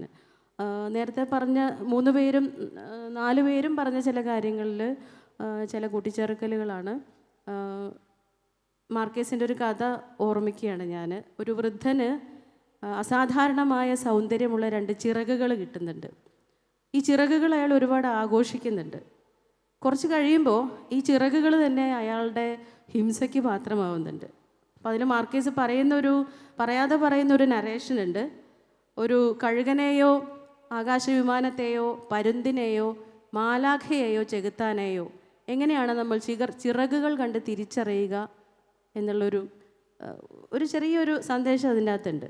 ഇതുതന്നെയാണ് എനിക്ക് പറയാനുള്ളത്. എങ്ങനെയാണ് നമ്മളൊരു കവിത തിരിച്ചറിയുന്നത്, എങ്ങനെയാണ് നമ്മളൊരു നാടകം തിരിച്ചറിയുന്നത്, എങ്ങനെയാണ് ഒരു നോവൽ തിരിച്ചറിയുന്നത്, അല്ലെങ്കിൽ എങ്ങനെയാണ് നമ്മളൊരു ഗദ്യരൂപത്തെ തിരിച്ചറിയുന്നത്. തീർച്ചയായും കവിത ഒരു സാഹിത്യരൂപമാണെങ്കിൽ, നോവലും കഥയും ഒരു സാഹിത്യരൂപമാണെങ്കിൽ, നാടകവും ഒരു സാഹിത്യരൂപം തന്നെയാണ്. അതിൻ്റെ സാഹിത്യരൂപം എന്ന് പറയുന്നത് നമ്മൾ വ്യവസ്ഥാപിതമായി കണ്ട് ശീലിച്ചിട്ടുള്ള ഒരു സാഹിത്യരൂപമല്ല എന്നും, അതിന് നിശബ്ദതയുടെയോ ചലനത്തിൻ്റെയോ ഇരുട്ടിൻ്റെയോ വെളിച്ചത്തിൻ്റെയോ നിഴലുകളുടെയോ ഭാഷ ഉണ്ട് എന്നും, ആ ഭാഷ മനസ്സിലാക്കാനും ആ ഭാഷയെ സ്വീകരിക്കാനുമുള്ള പുതിയ രൂപങ്ങൾ അല്ലെങ്കിൽ പുതിയ രീതിശാസ്ത്രങ്ങൾ രൂപപ്പെട്ട് വരുന്നുണ്ട് എന്നുമുള്ളതാണ്. എനിക്കിവിടെ എമിലിനോട് ചോദിക്കാനുള്ളൊരു ചോദ്യം, എന്തുകൊണ്ട് ഒരു മനുഷ്യന് ഒറ്റയ്ക്ക് ഒരു പുസ്തകം വായിക്കാമെങ്കിൽ എന്തുകൊണ്ട് ഒരാൾക്ക് ഒറ്റയ്ക്ക് കാണാവുന്ന ഒരു നാടകം ഉണ്ടായിക്കൂടാ? അതിന് ഉത്തരമായിട്ട് അദ്ദേഹം എന്നോട് പറഞ്ഞൊരു കാര്യം, അദ്ദേഹത്തിൻ്റെ അടുത്ത പ്രൊജക്റ്റ് ഒരു ആൾക്ക് മാത്രം കാണാവുന്ന ഒരു നാടകമാണ്. മാർക്കേസിൻ്റെ ഈ ഒരു കഥ ഞാൻ ഓർമ്മിക്കാനുള്ള കാരണം, നമുക്ക് ഭാഷ കൈവശമുണ്ട് എന്നുള്ളത് കൊണ്ട്, അല്ലെങ്കിൽ നമുക്ക് എഴുതാൻ സാധിക്കും, എഴുതാൻ കഴിയും എന്നുള്ളത് കൊണ്ടല്ല നമ്മളെല്ലാവരും എഴുത്തുകാരനാകുന്നത്. നമുക്ക് എന്തോ സവിശേഷമായി ആ ഭാഷയിൽ പറയാനുണ്ട്. ഈ ഭാഷ ഒരു പക്ഷേ സാഹിത്യത്തിൻ്റെ ഭാഷയോ ദൃശ്യത്തിൻ്റെ ഭാഷയോ നിറങ്ങളുടെ ഭാഷയോ അതൊന്നും അല്ലെങ്കിൽ നിശബ്ദതയുടെ ഭാഷയോ ആകാം. ഞാൻ ചോദിക്കുന്നു, സാറാ കെയ്നിൻ്റെ 4.48 എന്ന് പറയുന്നൊരു നാടകം എന്ന് നമ്മൾ പറയുന്ന ഒരു കൃതി നിങ്ങളെല്ലാവരും എടുത്ത് വായിച്ചു നോക്കൂ. വായിച്ചു നോക്കിയിട്ടുള്ളവരുണ്ടാവും. അതിന് ഏത് ഗണത്തിലാണ് നിങ്ങൾ പെടുത്തുക? എന്നെ സംബന്ധിച്ച് അത് കവിതയാണ്. അതിൽ ഡയലോഗുകളില്ല. അതിൽ നേരത്തെ സാറ് സൂചിപ്പിച്ച പോലെ ഒരു നാടകം ചെയ്യാനായി നിങ്ങൾക്കൊരു വേദി വേണം എന്ന് പറയുന്നിടത്ത് ഒരു പക്ഷേ പുതിയ നാടകത്തിൻ്റെ വളർച്ചയെക്കുറിച്ചുള്ള ചിന്തകളോ പുതിയ നാടകത്തിൻ്റെ രീതിശാസ്ത്രങ്ങളെക്കുറിച്ചുള്ള ചർച്ചകളോ അവസാനിക്കുകയാണ്. ഇന്ന് പുതിയ കാലത്ത് ഒരു നാടകകാരന് ഒരു നാടകം ചെയ്യാൻ ഒരു വേദിയുടെയോ നേരത്തെ പറഞ്ഞ പോലെ ഒരു കർട്ടൻ്റെയോ ഒന്നും ആവശ്യമില്ല. സ്പേസ് എന്ന് പറയുന്ന ഒരു സങ്കല്പം വന്നു കഴിഞ്ഞു. ഞാൻ മാർക്കേസിൻ്റെ കഥ സൂചിപ്പിക്കാനുള്ള കാരണം അത് തന്നെയാണ്. മാർക്കേസിലെ കഥയിലെ വൃദ്ധൻ്റെ ചിറകുകൾ തന്നെയാണ് അയാളുടെ പ്രശ്നമാകുന്നത്. നമ്മൾ നമ്മുടെ എഴുത്തിലോ നമ്മുടെ കലയിലോ കെട്ടിയേൽപ്പിക്കുന്ന ചിറകുകൾ നമ്മുടെ തന്നെ പ്രശ്നങ്ങളായിട്ട് മാറുന്ന ഒരവസരത്തിൽ നിന്ന് ഒരുപാട് മുക്തരാണ് നമ്മൾ. ഏത് സർഗാത്മക ജീവിതത്തിലും ഈ ചിറകുകളൊക്കെ പൊഴിഞ്ഞു പോകുന്ന ഒരവസ്ഥ ഉണ്ട്. ഈ കഥയെക്കുറിച്ച് എഡ്വാർഡോ ഗലീനോ എഴുതിയിട്ടുണ്ട്. ദ ബുക്ക് ഓഫ് എംബ്രേസസ് എന്ന് പറയുന്ന ഒരു വലിയ ഗദ്യസമാഹാരത്തിൽ ആർട്ട് ആൻഡ് റിയാലിറ്റി എന്ന് പറയുന്ന ഒരു അധ്യായം ഈ കഥയെക്കുറിച്ചും ആ കഥയെക്കുറിച്ചുണ്ടായിട്ടുള്ള സിനിമയെക്കുറിച്ചുമാണ്. നേരത്തെ അഡാപ്റ്റേഷൻ എന്ന് പറയുന്ന ഒരു സിദ്ധാന്തം ഇവിടെ സൂചിപ്പിച്ചുകൊണ്ടാണ് പറയുന്നത്. അതുപോലെ തന്നെ നോവലിലെയും നാടകത്തിലെയും സമയകാല സങ്കല്പങ്ങൾ എന്ന് പറയുന്നത് എഴുത്തിൻ്റെയോ വിഷ്വൽ നരേറ്റീവിൻ്റെയോ വ്യത്യസ്തമായിട്ടുള്ള ഒരു സങ്കല്പത്തിലാണ് ഊന്നി നിൽക്കുന്നത്. അതുകൊണ്ടായിരിക്കും ഒരു പക്ഷേ ക്ലാസിക് ഡയറക്ടറായിട്ടുള്ള ആൻഡ്രേ ടെർക്കോവിസ്കിയുടെ ആത്മകഥ സ്കൾപ്റ്റിംഗ് ഇൻ ടൈം എന്ന പേരിൽ നമ്മളുടെ എല്ലാവരുടെയും എഴുത്തുകാരുടെയും കലാകാരന്മാരുടെയും ഒക്കെ ഒരു ബൈബിളായിട്ട് മാറിയത്. അതിൽ ആവിഷ്കാരവും ആഖ്യാനവും ഒക്കെ ആയിട്ട് ബന്ധപ്പെട്ടിട്ടുള്ള സമയസ്ഥല സങ്കല്പങ്ങളെ വളരെ കൃത്യമായിട്ടുള്ള രീതിയിൽ നിരീക്ഷിച്ച് വെച്ചിട്ടുണ്ട്. അതിനെക്കുറിച്ച് നമ്മൾ സൂചിപ്പിക്കുന്നതിന് മുമ്പ് ആദ്യകാല നാടകങ്ങൾ, ആദ്യകാല നോവലുകൾ, അതുപോലെ തന്നെ മധ്യകാലത്തുണ്ടായ നാടകങ്ങൾ, നോവലുകൾ എന്നൊക്കെ പറയുന്നത് പോലെ തന്നെ അതിൽ നിന്ന് വളരെ വ്യത്യസ്തമായിട്ട് പോസ്റ്റ് മോഡേൺ നോവലുകളിലേക്ക് പോകുമ്പോൾ പോസ്റ്റ് ഡ്രമാറ്റിക് തിയേറ്റർ എന്ന് പറയുന്ന ഒരു കോൺസെപ്റ്റ് കൂടി നമ്മൾ അഡ്രസ്സ് ചെയ്യേണ്ടതുണ്ട്. കാരണം നാടകം എന്ന് പറയുന്നത് നമ്മുടെ കൾച്ചറല്ല, നമുക്ക് അവതരണങ്ങളാണ്, പെർഫോമൻസാണ്. ഞാനതിന് തിയേറ്റർ തന്നെയാണ് പറയാൻ ആഗ്രഹിക്കുന്നത്. നാടകം എന്ന് പറയുന്നതും നാടകീയത എന്ന് പറയും. ചിലപ്പോൾ പറയും ചില സിനിമ അത് വലിയ നാടകീയതയാണ്. എന്താണ് നിങ്ങൾ ഉദ്ദേശിക്കുന്നത് എനിക്കറിയില്ല. തിയേറ്റർ എന്ന് പറയുന്ന ഒരു കോൺസെപ്റ്റിൽ ഇതിന് മൂന്നും വേറെയാണ്. തിയേറ്റർ വേറെയാണ്, ഡ്രാമ വേറെയാണ്, പെർഫോമൻസ് വേറെയാണ്. നമുക്കിവിടെ പെർഫോമൻസുകളുടെ കൾച്ചറാണുള്ളത്. ഇതിൻ്റെ ഒരു ബേസിസിൽ നിന്ന് നോക്കുമ്പോൾ അവിടെ പാഠം എന്ന് പറയുന്നതിന്, ടെക്സ്റ്റ് എന്ന് പറയുന്നതിന് വളരെ കൃത്യമായിട്ടുള്ള നിർവചന വ്യതിയാനങ്ങളുണ്ട്. പെർഫോമൻസ് ടെക്സ്റ്റ് എന്ന ആശയം ആണ് ഇപ്പോൾ ഏറ്റവും കൂടുതലായിട്ട് നമ്മൾ ചർച്ച ചെയ്തുകൊണ്ടിരിക്കുന്നത്, നമ്മൾ പ്രാക്ടീസ് ചെയ്തുകൊണ്ടിരിക്കുന്നതും കണ്ടുകൊണ്ടിരിക്കുന്നതും. അതിൽ തന്നെ ഐഡൻറ്റിറ്റി എന്ന സംഘർഷാത്മകമായിട്ടുള്ള അവസ്ഥയുടെ ആംബിഗ്വിറ്റി എന്ന് പറയുന്നത് വളരെ കൃത്യമായിട്ട് ചർച്ച ചെയ്യുന്നുണ്ട്. ഇപ്പം നോവലിൽ നിന്ന് അഡോപ്റ്റ് ചെയ്തിട്ടുള്ള നാടകങ്ങൾ എന്ന രീതിയിൽ, അല്ലെങ്കിൽ ഒരു സാഹിത്യകൃതിയിൽ നിന്ന് അഡോപ്റ്റ് ചെയ്തിട്ടുള്ള നാടകങ്ങൾ എന്ന രീതിയിൽ സഹിൻ്റെ മകനും ഖസാക്കിൻ്റെ ഇതിഹാസവും, ഇപ്പോൾ ഇവിടെ മാക്ബത്തിന് 100 ഏകാന്തതയുടെ 100 വർഷങ്ങളെക്കുറിച്ച് ഇമേജ് ബുക്ക് എന്ന എമിൽ ചെയ്ത നാടകത്തിനെ കുറിച്ചൊക്കെ സംസാരിച്ചു. അതുപോലെ തന്നെ സി അയ്യപ്പൻ്റെ കഥ ഭ്രാന്ത് എന്ന് പറയുന്ന കഥ 4 പേർക്ക് ഒരു കാറിനുള്ളിൽ ഇരുന്ന് കാണാവുന്ന നാടകമായിട്ട് വന്നിട്ടുണ്ട്. എമിലിൻ്റെ തന്നെ ഇമിറ്റേഷൻ ഓഫ് ഡെത്ത് എന്ന് പറയുന്ന നാടകം 15 കാണികളും 15 അഭിനേതാക്കളും ഉള്ള 5 ഏക്കറോളം ഉള്ളൊരു സ്ഥലത്ത് 18 സ്പേസിൽ വന്നിട്ടുള്ളൊരു നാടകം വന്നിട്ടുണ്ട്. അപ്പം ഇതിൻ്റെയൊക്കെ തന്നെ സമീപനങ്ങൾക്ക് ഒരു ഇന്നർ ടെക്സ്റ്റ് എന്ന രീതിയിൽ, അകപാഠം എന്ന് വേണമെങ്കിൽ നമ്മൾ പറയാം, എന്നത് വളരെ സൂക്ഷ്മമായിട്ടുള്ളൊരു സാഹിത്യ രൂപം അതിനുണ്ട്, ഒരു നരേറ്റീവ് ടെക്സ്റ്റ് അതിനുണ്ട്. പക്ഷേ റിട്ടൺ ടെക്സ്റ്റ് എന്ന് പറയുന്നത് ഈ അബീഷിൻ്റെയോ എമിലിൻ്റെയോ ദീപൻ്റെയോ ഖസാക്ക് ചെയ്ത ദീപൻ്റെയോ അതുപോലെ തന്നെ ശങ്കർ വെങ്കടേശ്വരൻ്റെ ഒന്നും തന്നെ അവതരണ പാഠങ്ങളിൽ ആ ടെക്സ്റ്റ് അല്ല പരിവർത്തിക്കപ്പെടുന്നത്. അത് പെർഫോമൻസ് ടെക്സ്റ്റ് എന്ന് പറയുന്ന ഏറ്റവും പുതിയ സങ്കല്പം തന്നെയാണ്. അപ്പോൾ അവതരണത്തിൻ്റെ സമയമോ സ്ഥലമോ എൻവയറമെൻറ്റ് അതുപോലെ തന്നെ ഓഡിയൻസ് എന്നിവയൊക്കെ തന്നെ വളരെ സൂക്ഷ്മമായിട്ട് സ്വാധീനിക്കുന്ന വ്യത്യസ്ത അവതരണ പാഠങ്ങളുണ്ട്. ആ പാഠങ്ങളിൽ ഒരു പക്ഷേ 1000 പേജുള്ള ഒരു നോവലിനെ ഒരൊറ്റ സെക്കൻഡ് കൊണ്ട് കാണിക്കാൻ പറ്റും. പക്ഷേ അതിനെ തിരിച്ച് കാണിക്കാൻ പറ്റുമോ എന്നുള്ള ചോദ്യത്തിൽ പ്രസക്തിയില്ല. നമ്മൾ പറയുമ്പോൾ നോവലിലുള്ളത് നാടകത്തിലുണ്ടോ, നാടകത്തിലുള്ളത് നോവലിലുള്ളോ എന്ന് നോക്കുന്നതല്ല എന്നെ സംബന്ധിച്ച് ഈ വിഷയം. നോവലിൽ നാടകം എന്ന് പറയുമ്പോൾ വരുന്ന സങ്കല്പത്തിൻ്റെ വളരെ വിശാലമായിട്ടുള്ള ഭൂമിക തന്നെയുണ്ട്. അതിനൊരു മൾട്ടിപ്പിൾ ഹിസ്റ്റോറിക്കൽ എലമെൻറ്റിൻ്റെ സഹായമുണ്ട്. അതുപോലെ തന്നെ സ്പെസിഫിക് ജിയോഗ്രാഫിക്കൽ പെർഫോമൻസ് സ്പേസുകളുണ്ട്. ഇതൊക്കെ ഇതിൻ്റെ ഭാഗമാണ്. ഇത്തരത്തിലൊരു ബ്ലെൻഡിങ് ഇവിടെ നടക്കുന്നുണ്ട്. അപ്പോൾ തന്നെ ഞാൻ നേരത്തെ പറഞ്ഞ മാർക്കസിൻ്റെ കഥയെ കുറിച്ച് പറഞ്ഞ പോലെ തന്നെ തിയേറ്ററിൽ ഈ കോൺസെപ്റ്റ് ആവിഷ്കരിക്കുക ചലഞ്ചിങ് ആണ് എന്ന് പറയുമ്പോൾ തന്നെ ഞാൻ നേരത്തെ സൂചിപ്പിച്ച ഏകാന്തതയുടെ 100 വർഷങ്ങൾ ഒരു വലിയ ഗ്രന്ഥത്തിൻ്റെ വായനാനുഭവം 1.5 മണിക്കൂറിലാണ് ഞാൻ അനുഭവിച്ചത്. അതുപോലെ തന്നെ ഖസാക്കിനെ കുറിച്ച് പറയുമ്പോൾ എൻ്റെ കാഴ്ചയിൽ ഖസാക്കിൽ എനിക്ക് ആ കാഴ്ചയിൽ മിസ്സായിട്ടുള്ള ചില സാധനങ്ങൾ അതിൻ്റെ സ്ഥലഭൂപടങ്ങളാണ്. ഈ സ്ഥലഭൂപടങ്ങൾക്ക് പകരം എൻ്റെ ഉള്ളിലേക്ക് കയറിയത് ഖസാക്കിലെ രവിയുടെ ഏകാന്തതയും ഒക്ടോബർ എസപ്പാസൊക്കെ പറയുന്നത് പോലെ രവിയുടെ ഏകാന്തത, ആ ഏകാന്തതയെ പ്ലേസ് ചെയ്യാനായിട്ട് ദീപൻ ഉപയോഗിച്ചൊരു തിയേറ്ററിക്കൽ എലമെൻ്റ് എന്ന് പറയുന്ന രീതിയിൽ അവിടെ പപ്പറ്റ്സ് വരുന്നുണ്ട്. വലിയ മുഖങ്ങളുള്ള പപ്പറ്റ്സ് വരികയും രവിയെ ഉറക്കുകയും ചെയ്യുന്നുണ്ട്. ഒരുപക്ഷെ ആ ഖസാക്കിൻ്റെ ഒരു വലിയ ഹ്യൂജ് നറേറ്റീവിനെ ആ ഒരൊറ്റ മൊമെൻറ്റിലേക്ക് ഒതുക്കുന്നു എന്നുള്ളത്, അല്ലെങ്കിൽ ആവിഷ്കരിക്കുന്നു എന്നുള്ളത് ആ നോവലിൻ്റെയോ ആ നാടക പാഠത്തിൻ്റെയോ ഒരു അഡ്വാൻറ്റേജ് ആയിട്ട് കാണുകയാണ്. അപ്പോൾ ഖസാക്കിലെ വലുപ്പത്തെ ആ ഒരു പപ്പറ്റ്സിൽ നിന്ന് എനിക്ക് ഏറ്റെടുക്കാൻ സാധിക്കുന്നുണ്ട്. അപ്പോൾ ഇത്തരത്തിൽ നമ്മൾ നോവൽ നാടകം എന്ന് പറയുന്നതിനെ തന്നെ റീഡിഫൈൻ ചെയ്തുകൊണ്ടിരിക്കുന്നതിൻ്റെ ഒരു ചെറിയ എക്സ്പീരിയൻസ് പറഞ്ഞ് ഞാൻ ഈ ഒരു ഭാഗം നിർത്തുകയാണ്. അപ്പം ഞാൻ നേരത്തെ പറഞ്ഞു, ഈ രൂപം ഫോമിൽ കവിതയെ സംബന്ധിച്ച് തന്നെ ഏറ്റവും കൂടുതൽ അലട്ടിക്കൊണ്ടിരിക്കുന്ന, അല്ലെങ്കിൽ ഞാൻ ഏറ്റവും കൂടുതൽ പണിയെടുത്തുകൊണ്ടിരിക്കുന്ന ഒരു ഏരിയ രൂപത്തിലാണ്, ഫോമിലാണ്. അപ്പം നമ്മൾ ഏത് ആർട്ട് ഫോം ആണെങ്കിലും, നോവലാണെങ്കിലും നാടകമാണെങ്കിലും മറ്റേത് ആർട്ട് ഫോം ആണെങ്കിലും കാലാകാലങ്ങളിൽ വരുന്ന ഫോമിലുണ്ടാകുന്ന ഒരു ചേഞ്ചിനെ അഡ്രസ്സ് ചെയ്യാതെ ആ കലാരൂപം നിലനിൽക്കില്ല. ഈ ഫോം എന്ന് പറയുന്നതിനെ നിരന്തരം പുതുക്കിക്കൊണ്ടിരിക്കുക. എനിക്ക് തോന്നുന്നത് തിയേറ്ററിലാണ് ഏറ്റവും കൂടുതൽ അത്തരത്തിലുള്ള അഡ്വാൻസ്ഡ് ആയിട്ടുള്ള എക്സ്പെരിമെൻറ്റ്സ് നടന്നുകൊണ്ടിരിക്കുന്നത്. നമുക്ക് ഒരുപാട് ഉദാഹരണങ്ങൾ കാണാൻ പറ്റും. ഇപ്പം മെഫിസ്റ്റോ പോൾസ് പോലുള്ള ഒരു നാടകം ഞാൻ 13-ലാണ് കാണുന്നത്. അതിലൊരു ചെറിയ കാര്യം കൂടെ പറഞ്ഞിട്ട് ഞാൻ ഈ ഒരു ഭാഗം നിർത്തുകയാണ്. ഇതിൻ്റെ പിന്നീട് ചർച്ചയിൽ ഇടപെടാൻ തോന്നുന്നു. 2013 ജൂലൈയിൽ പുറത്തിറങ്ങിയിട്ടുള്ള ടൈം മാഗസിൻ്റെ ഹെഡ്ലൈൻ എന്ന് പറയുന്നത് the face of Buddhist terror എന്നായിരുന്നു. ബുദ്ധിസ്റ്റ് ടെററിനെ ഒരു ഉദാഹരണമാക്കിയിട്ട് ഒരു ന്യൂസ് കൊടുക്കുകയാണ് ചെയ്യുന്നത്.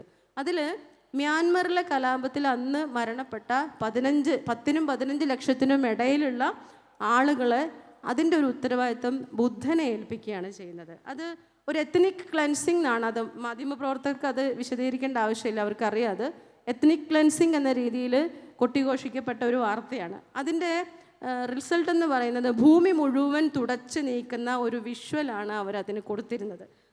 നമുക്കത് ഭാവനയിലല്ലാണ്ട് കാണാൻ സാധിക്കില്ല. ഈ ചരിത്ര സന്ദർഭം ഞാൻ ആലോചിക്കുന്നു, ഒരു നരേഷൻ്റെ ഭാഗമായിട്ട് വരികയാണെങ്കിൽ ഒരു വിഷ്വൽ നറേറ്ററെ സംബന്ധിച്ചിടത്തോളം, ചലച്ചിത്രകാരനോ നാടകകാരനോ ആരുമാവട്ടെ, അയാൾ അതെങ്ങനെ ആവിഷ്കരിക്കും? ആ സമയത്ത് ഞാൻ എൻ്റെ 2ാമത്തെ നോവലായിട്ടുള്ള ശ്രദ്ധ എഴുതിക്കൊണ്ടിരിക്കുകയായിരുന്നു. 2042 നടക്കുന്ന ഒരു സംഭവമാണ് ആ ശ്രദ്ധയിലെ ഒരു തീമുണ്ടായിരുന്നു, ഒരു കണ്ടൻറ് അതായിരുന്നു. അപ്പോൾ ശ്രദ്ധ എഴുതിക്കൊണ്ടിരിക്കുന്ന ഒരു കാലമായതുകൊണ്ട് തന്നെ ഇനി ന്യൂസ് വായിക്കുമ്പോൾ എനിക്ക് വളരെ ആ ന്യൂസിനോട് വളരെ ഒരു കണക്റ്റഡ് ആയിട്ടുള്ളൊരു ഫീല് തോന്നി. അതേ വർഷത്തിലാണ് ഇറ്റ്ഫോക്കിൽ, അന്നത്തെ ഇറ്റ്ഫോക്കിൽ വരുന്നത് 2014 തോന്നുന്നു, മെഫിസ്റ്റോ ഫോൾസ് എന്ന് പറയുന്ന ഒരു നാടകം. കണ്ടവർക്ക് ഓർമ്മയുണ്ടായിരിക്കും. ആൻറ്റൺ അഡാൻസ്കി, ജർമ്മനിയിലെ ആൻറ്റൺ അഡാൻസ്കി സംവിധാനം ചെയ്ത മെഫിസ്റ്റോ ഫോൾസ് എന്ന നാടകം ഡെറിവോ ഡൊറോട്സൺ തിയേറ്ററാണ് കൊണ്ടുവന്നത്. അതിൽ ഞാൻ നേരത്തെ വാർത്തയിൽ പറഞ്ഞ ബുദ്ധിസ്റ്റ് ടെറർ എന്ന് പറയുന്ന ഒരു വൈരുദ്ധ്യാത്മകമായിട്ടുള്ളൊരു ദർശനം എങ്ങനെയാണ് ഒരു ഭൂമി തുടച്ചു നീക്കുന്നത്, ഈ വിഷ്വൽ അതിലുണ്ടായിരുന്നു. മെഫിസ്റ്റോ ഫോൾസുമായിട്ട് അവരുമായിട്ട് സംസാരിച്ച സമയത്ത് എനിക്ക് അന്ന് മനസ്സിലാക്കാൻ പറ്റിയത് അവർ ഈ ന്യൂസ് റെഫർ ചെയ്തിരുന്നു എന്നാണ്. അതിലൊരു കഥാപാത്രം, ഇവിടെ ന്യൂസിൽ ബുദ്ധനാണെങ്കിൽ ആ നാടകത്തിൽ അവതരണത്തിൽ യേശു ആയിരുന്നു. യേശു ഒരു മീൻവലയിൽ ഭൂമി വലിച്ചു കൊണ്ടുപോകുന്ന ഒരു വിഷ്വൽ എനിക്കിപ്പോഴും ഓർമ്മയുണ്ട്. പരസ്പര പൂരകങ്ങളായിട്ടുള്ള ചില എക്സ്പീരിയൻസ് മാത്രമാണ് ഞാൻ ഷെയർ ചെയ്തത്. അടുത്ത ഒരു സെക്ഷനിലും കുറച്ചുകൂടെ ഇടപെടാമെന്ന് വിചാരിക്കുന്നു. നന്ദി. Thank you Roshni. നമുക്കിനി കഷ്ടിച്ച് 8 മിനിറ്റേ ഉള്ളൂ. എനിക്കൊന്നു ഒരു 2ാമത്തെ റൗണ്ടിലേക്ക് പോകുന്നതിനേക്കാളും നല്ലത് സദസ്സിൽ നിന്നും എന്തെങ്കിലും ചോദ്യങ്ങളുണ്ടെങ്കിൽ അതിന് അവസരം കൊടുക്കുന്നതായിരിക്കും. ആരെങ്കിലും ചോദ്യങ്ങളുണ്ടെങ്കിൽ ചുരുക്കി പെട്ടെന്ന് ചോദിക്കുക. ആരോടാണ് എന്ന് പറയാം, അല്ലെങ്കിൽ പൊതുവായിട്ട് ആൻസർ ചെയ്യേണ്ടതാണെങ്കിൽ അങ്ങനെ പറയാം. ഞാൻ യമനിനോടാണ്. Writers after invisible tattoos of hardship. ഇറാഖിൽ നടന്ന കാര്യം പറഞ്ഞല്ലോ. All great writers are most of all after invisible red tattoos as you reveal. ശരിക്കും അതൊരു വല്ലാത്തൊരു റെവലേഷനാണ്. എല്ലാ നല്ല എഴുത്തുകാരും ഈ അദൃശ്യമായ പീഡനങ്ങളുടെ, അല്ലെങ്കിൽ ഗാസയിലോ പാലസ്റ്റീനിലോ മരിച്ച കുട്ടികളുടെ പുറകെ പോകുന്നവരാണ്. പിന്നെ വളരെ റിവീലിംഗ് ആയിട്ടുള്ള റോഷ്നി സപ്പിലെ പറഞ്ഞ കുറേ കാര്യങ്ങൾ. ടെസ്റ്റ്, ഇപ്പോൾ ഞാൻ ഒരു വായനക്കാരനെന്ന നിലയിൽ എൻ്റെ DNA ടെസ്റ്റ് ഞാൻ കാണുന്ന നാടകവുമായി ഇന്നെ ടെസ്റ്റ് ചെയ്യുന്നു. അല്ലാതെ എനിക്ക് മനസ്സിലാക്കാൻ പറ്റില്ല. എൻ്റെ ജെയിം ലൈൻ DNA എൻ്റെ എഴുത്തുകാരുടെ ഫേവറേറ്റ് എഴുത്തുകാരുടെ DNA ടെസ്റ്റുമായിട്ട് ഇൻട്രാക്ട് ചെയ്യുന്നു, ഇന്നെ ടച്ച് ചെയ്യുന്നു. അപ്പോൾ ഈ കാര്യങ്ങളെപ്പറ്റി കൂടുതൽ എമിലിനും റോഷ്നി സ്റ്റെപ്പയ്ക്കും എന്താണ് പറയാനുള്ളത്? എനിക്ക് ആ ചോദ്യം കറക്റ്റ് വ്യക്തമായിട്ടില്ല. ആ ചോദ്യം മാത്രം ഒന്ന്. ഞാൻ ഉദ്ദേശിച്ചത് എല്ലാ നല്ല എഴുത്തുകാരും there after invisible tattoos of hardship, death etcetera. Because ഇവിടെ ഗാസയിലാവട്ടെ. അതെ, ചോദ്യം ചുരുക്കി പറയോ? അതെ, അതായത് എല്ലാ നല്ല എഴുത്തുകാരും കാണാത്ത, നമ്മൾ ആരും കാണാത്ത റെഡ് ടാറ്റൂകളുടെ പുറകെയാണ്. താങ്കൾ വിസിബിൾ ടാറ്റൂവിനപ്പുറം ഇൻവിസിബിൾ ടാറ്റൂസിനാണ് ഏറ്റവും നല്ല എഴുത്തുകാരൻ ചെയ്യുന്നത്. അത് റോഷ്നി സപ്പിന് പറയേണ്ടത് ഇൻ്റർടെക്ച്വാലിറ്റി വിത്ത് DNA ടെസ്റ്റാണ് ഒരു വായനക്കാരൻ നടത്തുന്നത്.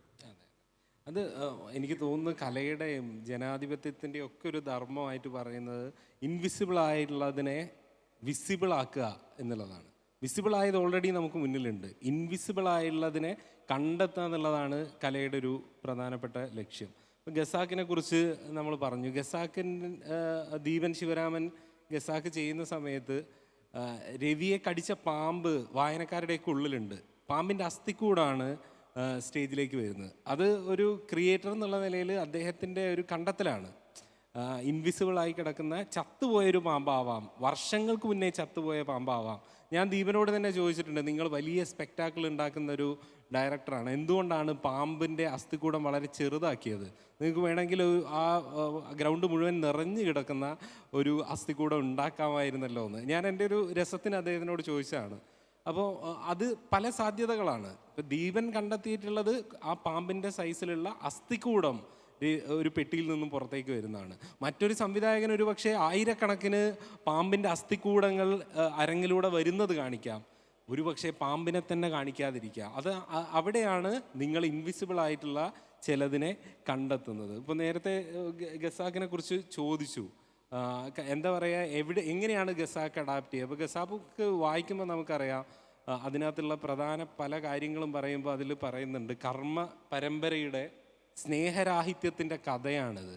അതിൽ ദുഃഖവും പിന്നെന്താ വേർപാടും മാത്രമേ ഉള്ളൂ, അകൽച്ചയും ദുഃഖവും മാത്രമേ ഉള്ളൂ. ഈ ഒരൊറ്റ കീവേഡ് മതി ഗസാക്കിനെ മുഴുവൻ നമുക്ക് തുറന്ന് വായിക്കാൻ. അങ്ങനെ ചില കീവേഡുകൾ കണ്ടെത്തലും കൂടിയാണ് ആർട്ട് മേക്കിങ്ങിൽ ഏത് നരേറ്റീവിനെയും സമീപിക്കുമ്പോൾ ആർട്ട് മേക്കേഴ്സ് ചെയ്യുന്നത് എന്നാണ് ഞാൻ കരുതുന്നത്. Thank you. സാറ് ചോദിച്ചതിൽ എനിക്ക് വളരെ സന്തോഷമുണ്ട്. കാരണം ഞാൻ ഈ ഒരു വിഷയം ഇറ്റാലോ കാൽവിനുമായിട്ട് ബന്ധപ്പെട്ടിട്ട് ഇങ്ങനെ വായിച്ചിട്ടുണ്ടായിരുന്നു. അദ്ദേഹം പറയുന്നൊരു കാര്യം, I write because I am dissatisfied എന്നാണ്. ഇവിടെയാണ് ഇൻവിസിബിൾ മോട്ടീഫുകളുടെയൊക്കെ ഒരു സാധ്യത എന്ന് തോന്നുന്നു. അപ്പം മറ്റൊരു തരത്തിലുള്ള ഡീകൺസ്ട്രക്ഷൻ കൂടി നടക്കുന്നുണ്ട്. അപ്പോൾ ക്രിയേറ്റീവ് പ്രോസസ്സിൻ്റെ കോൺഷ്യസ് ആയിട്ടുള്ള ചില സ്ട്രാറ്റജീസിൻ്റെ ഡീകൺസ്ട്രക്ഷനാണ്. അവിടെയാണ് ഇൻവിസിബിൾ ആയിട്ടുള്ള ചില സാധ്യതകൾക്ക് ഉള്ള സ്പേസ് എന്ന് തോന്നുന്നുണ്ട്. അപ്പോൾ ഇറ്റാലോ കാൽവിനോ എപ്പോഴും പറഞ്ഞിരുന്നൊരു കാര്യം, അദ്ദേഹം വില മതിച്ചിരുന്നത് ലൈറ്റ്നെസ്സിന് വേണ്ടിയിട്ടായിരുന്നു എന്ന് പറയുന്നത്. ഈ ലൈറ്റ്നെസ് തന്നെ ഒരു ഹാഡ് സ്ലോഗിന് നേർക്കുനേർ നിൽക്കുന്ന, അല്ലെങ്കിൽ അഭിമുഖം നിൽക്കുന്ന ഒരു തരം ലൈറ്റ്നസ് ആണ്. അതുകൊണ്ടാണ് അദ്ദേഹം the return world to unreturn world എന്ന് പറയുന്ന വലിയ പുസ്തകം തന്നെ എഴുതുന്നത്. അത് മുഴുവൻ വായിക്കുമ്പോൾ നമുക്ക് മനസ്സിലാവും. ഇൻവിസിബിൾ ആക്ടർ എന്ന് പറയുന്ന ഒരു ടെക്സ്റ്റ് ഉണ്ട്, ഒരു തിയേറ്ററുമായിട്ട് ബന്ധപ്പെട്ട ഒരു ടെക്സ്റ്റ് ഉണ്ട്. അപ്പോൾ ഇറ്റാലോ കാൽവിനോ ഇത് പറയുമ്പോൾ എഴുതപ്പെട്ട ലോകത്ത് നിന്ന് എഴുതപ്പെടാത്ത ലോകത്തിലേക്കാണ് ഒരുപക്ഷെ ഞാനടക്കമുള്ള എഴുത്തുകാരും എല്ലാ കലാകാരന്മാരും സഞ്ചരിക്കാൻ ശ്രമിക്കുന്നത്. അപ്പോൾ തന്നെ നമ്മൾ മാർക്കേസിനെയും പാമുക്കിനെയും സൃഷ്ടിച്ച ലോകത്തിലെ പ്രധാനപ്പെട്ട ഫിക്ഷനുകൾ ഇപ്പോഴും എന്തുകൊണ്ടാണ് ക്ലാസിക്കായിട്ട് നിൽക്കുന്നത് എന്നുള്ളൊരു ചോദ്യത്തിനും ഈ ഒരു ഹാർഡ് സ്ലോഗിൻ്റെ നമുക്കൊരു പ്രസൻസ് നമുക്ക് കാണാൻ പറ്റും. അപ്പോൾ തീവ്രമായിട്ടുള്ള ഈ മോട്ടിഫുകൾക്ക് തിയേറ്റർ മെത്തഡോളജിയിലൂടെ ഒരു നല്ല വായനയിലെ കാഴ്ചയുടെ ഒക്കെ സാധ്യതയുണ്ട്. അത് സെൻസേറിയസ് ആയിട്ടുള്ള ആസ്വാദന പരതയ്ക്ക് പുതിയ കാലം കുറച്ചുകൂടി സ്പേസ് കൊടുക്കുന്നുണ്ട്. നമ്മൾ കൊടുക്കണമെന്നാണ് ഒറ്റ കാര്യം കൂടി. ഒരു നോവലിൽ നിന്ന് ഒരാൾക്ക് വന്ന് നിങ്ങളെ കയ്യിൽ സ്പർശിക്കാൻ പറ്റില്ല, പക്ഷേ പുതിയ തിയേറ്ററിൽ നിന്ന് സ്വാദും മണവും ഗന്ധവും രുചിയും സ്പർശവും നിങ്ങൾക്ക് കിട്ടുന്നുണ്ട്. ഇത് ഇൻവിസിബിലിറ്റിയുടെ മറ്റൊരു സാധ്യത കൂടിയാണ് എന്ന് പറയുന്നു. ഒരു ചോദ്യം കൂടി വേറൊരാൾ ചോദിക്കൂ. ഒരു ചോദ്യം കൂടെ ചോദിക്കാൻ 2 മിനിറ്റേ ഉള്ളൂ. സാറേ, മോഹനകുമാർ സാറിൻ്റെ അടുത്ത് ചോദിച്ചോളൂ. സാറ് പറഞ്ഞു സമൂഹത്തിന് നേരെ പിടിച്ച കണ്ണാടിയാണ് ഒരു നോവലെങ്കിൽ നോവലിനകത്തെ നോവൽ എന്ന് പറയുന്നത് കണ്ണാടിക്കകത്തെ കണ്ണാടിയല്ലേ? ഒന്ന് വിശദീകരിക്കും. നോവൽ എന്ന് പറയുന്നത് സമൂഹത്തിന് നേരെ പിടിച്ച കണ്ണാടിയാണ്. മനസ്സിലായി. നോവല് സമൂഹത്തിന് നേരെ തിരിച്ച കണ്ണാടിയാണ് എന്ന് പണ്ടേ പറയും. ഇതിലൊരു ചെറിയ വ്യത്യാസമുള്ളത്, സമൂഹത്തിന് നേരെ കണ്ണാടി തിരിക്കുമ്പോൾ കണ്ണാടി എന്ന് പറയുന്നത് എന്ത് കാണുന്നു എന്നത് വളരെ പ്രധാനമാണ്. അതുകൊണ്ടാണ് സമൂഹത്തിന് നേരെ തിരിച്ച കണ്ണാടി അതുപോലെ പകർത്തി വയ്ക്കുകയല്ല, അത് ഒരു വലിയ കെമിസ്ട്രി കൂടി കടന്നു പോയിട്ട് ഇത്രയും കാലത്തെ മനുഷ്യ ജീവിതത്തിൻ്റെ അനുഭവങ്ങളുടെ ആ തീച്ചുള്ള ആ എഴുത്തുകാരൻ്റെ നാടകകൃത്താണെങ്കിലും നോവൽസ് കടന്നു പോയിട്ട് മറ്റൊരു കാഴ്ചയായിട്ടാണ് കാണുന്നത്. അപ്പോൾ കണ്ണാടിയാണെന്ന് പറയുന്നത് ലളിതമായിട്ട് അതേപോലൊരു കണ്ണാടി അല്ല. അത് ആ കണ്ണാടിയിലെ ഒരു വലിയ സിലക്ഷനുണ്ട്. ആ സിലക്ഷനാണ് നാം പറയുന്നത് മീനിങ് റീക്രിയേഷൻ ഓഫ് റിയാലിറ്റി, അർത്ഥസമ്പൂർണമായ യാഥാർത്ഥ്യത്തിൻ്റെ പുതിയതാ ആവിഷ്കാരം. വെറും ബ്ലൈൻഡ് റിയാലിറ്റി അല്ല സർ. Thank you. നമ്മുടെ സമയം കഴിഞ്ഞു. 24 സെക്കൻഡ്സേ ഉള്ളൂ. അപ്പോൾ ഇവിടെ നിന്ന് നമ്മുടെ വിഷയം ഭാഷയുടെ അല്ലെങ്കിൽ സാഹിത്യത്തിൻ്റെ 2 വ്യവഹാര രൂപങ്ങൾ തമ്മിലുള്ളൊരു പാരസ്പരികത, അത് നോവലിൻ്റെയും നാടകത്തിൻ്റെയും പശ്ചാത്തലത്തിലാണ് ഇവിടെ വിവിധ വ്യത്യസ്ത വീക്ഷണങ്ങളിലൂടെയുള്ള ചർച്ച നടന്നത്. വളരെ നല്ല ഒരു ചർച്ച അനുഭവമായിരുന്നു. സദസ്സിൻ്റെ ഭാഗത്തുനിന്ന് കൂടുതൽ ചോദ്യങ്ങൾ പ്രതീക്ഷിച്ചു, പക്ഷേ സമയക്കുറവ് കൊണ്ടും അതിന് നമുക്ക് കഴിഞ്ഞില്ല. എങ്കിൽ പോലും കൂടുതൽ ചോദ്യങ്ങൾ തീർച്ചയായിട്ടും നമ്മുടെയൊക്കെ മനസ്സിൽ ഇങ്ങനെ ഉരുവപ്പെട്ടുകൊണ്ടേ ഇരിക്കും. ആ ചോദ്യങ്ങൾക്ക് തീർച്ചയായിട്ടും ഇനിയൊരു അവസരം ഉണ്ടാവട്ടെ എന്ന് ഞാൻ ആശംസിക്കുകയാണ്. ഈ പരിപാടിയിൽ പങ്കെടുത്ത, ഈ സെമിനാറിൽ പങ്കെടുത്ത എല്ലാവരോടും, ഇതിൽ സംസാരിച്ചവരോടും കേട്ടിരുന്നവരോടും എല്ലാവരോടും സാഹിത്യ അക്കാദമിക്ക് വേണ്ടി നന്ദി രേഖപ്പെടുത്തുന്നു.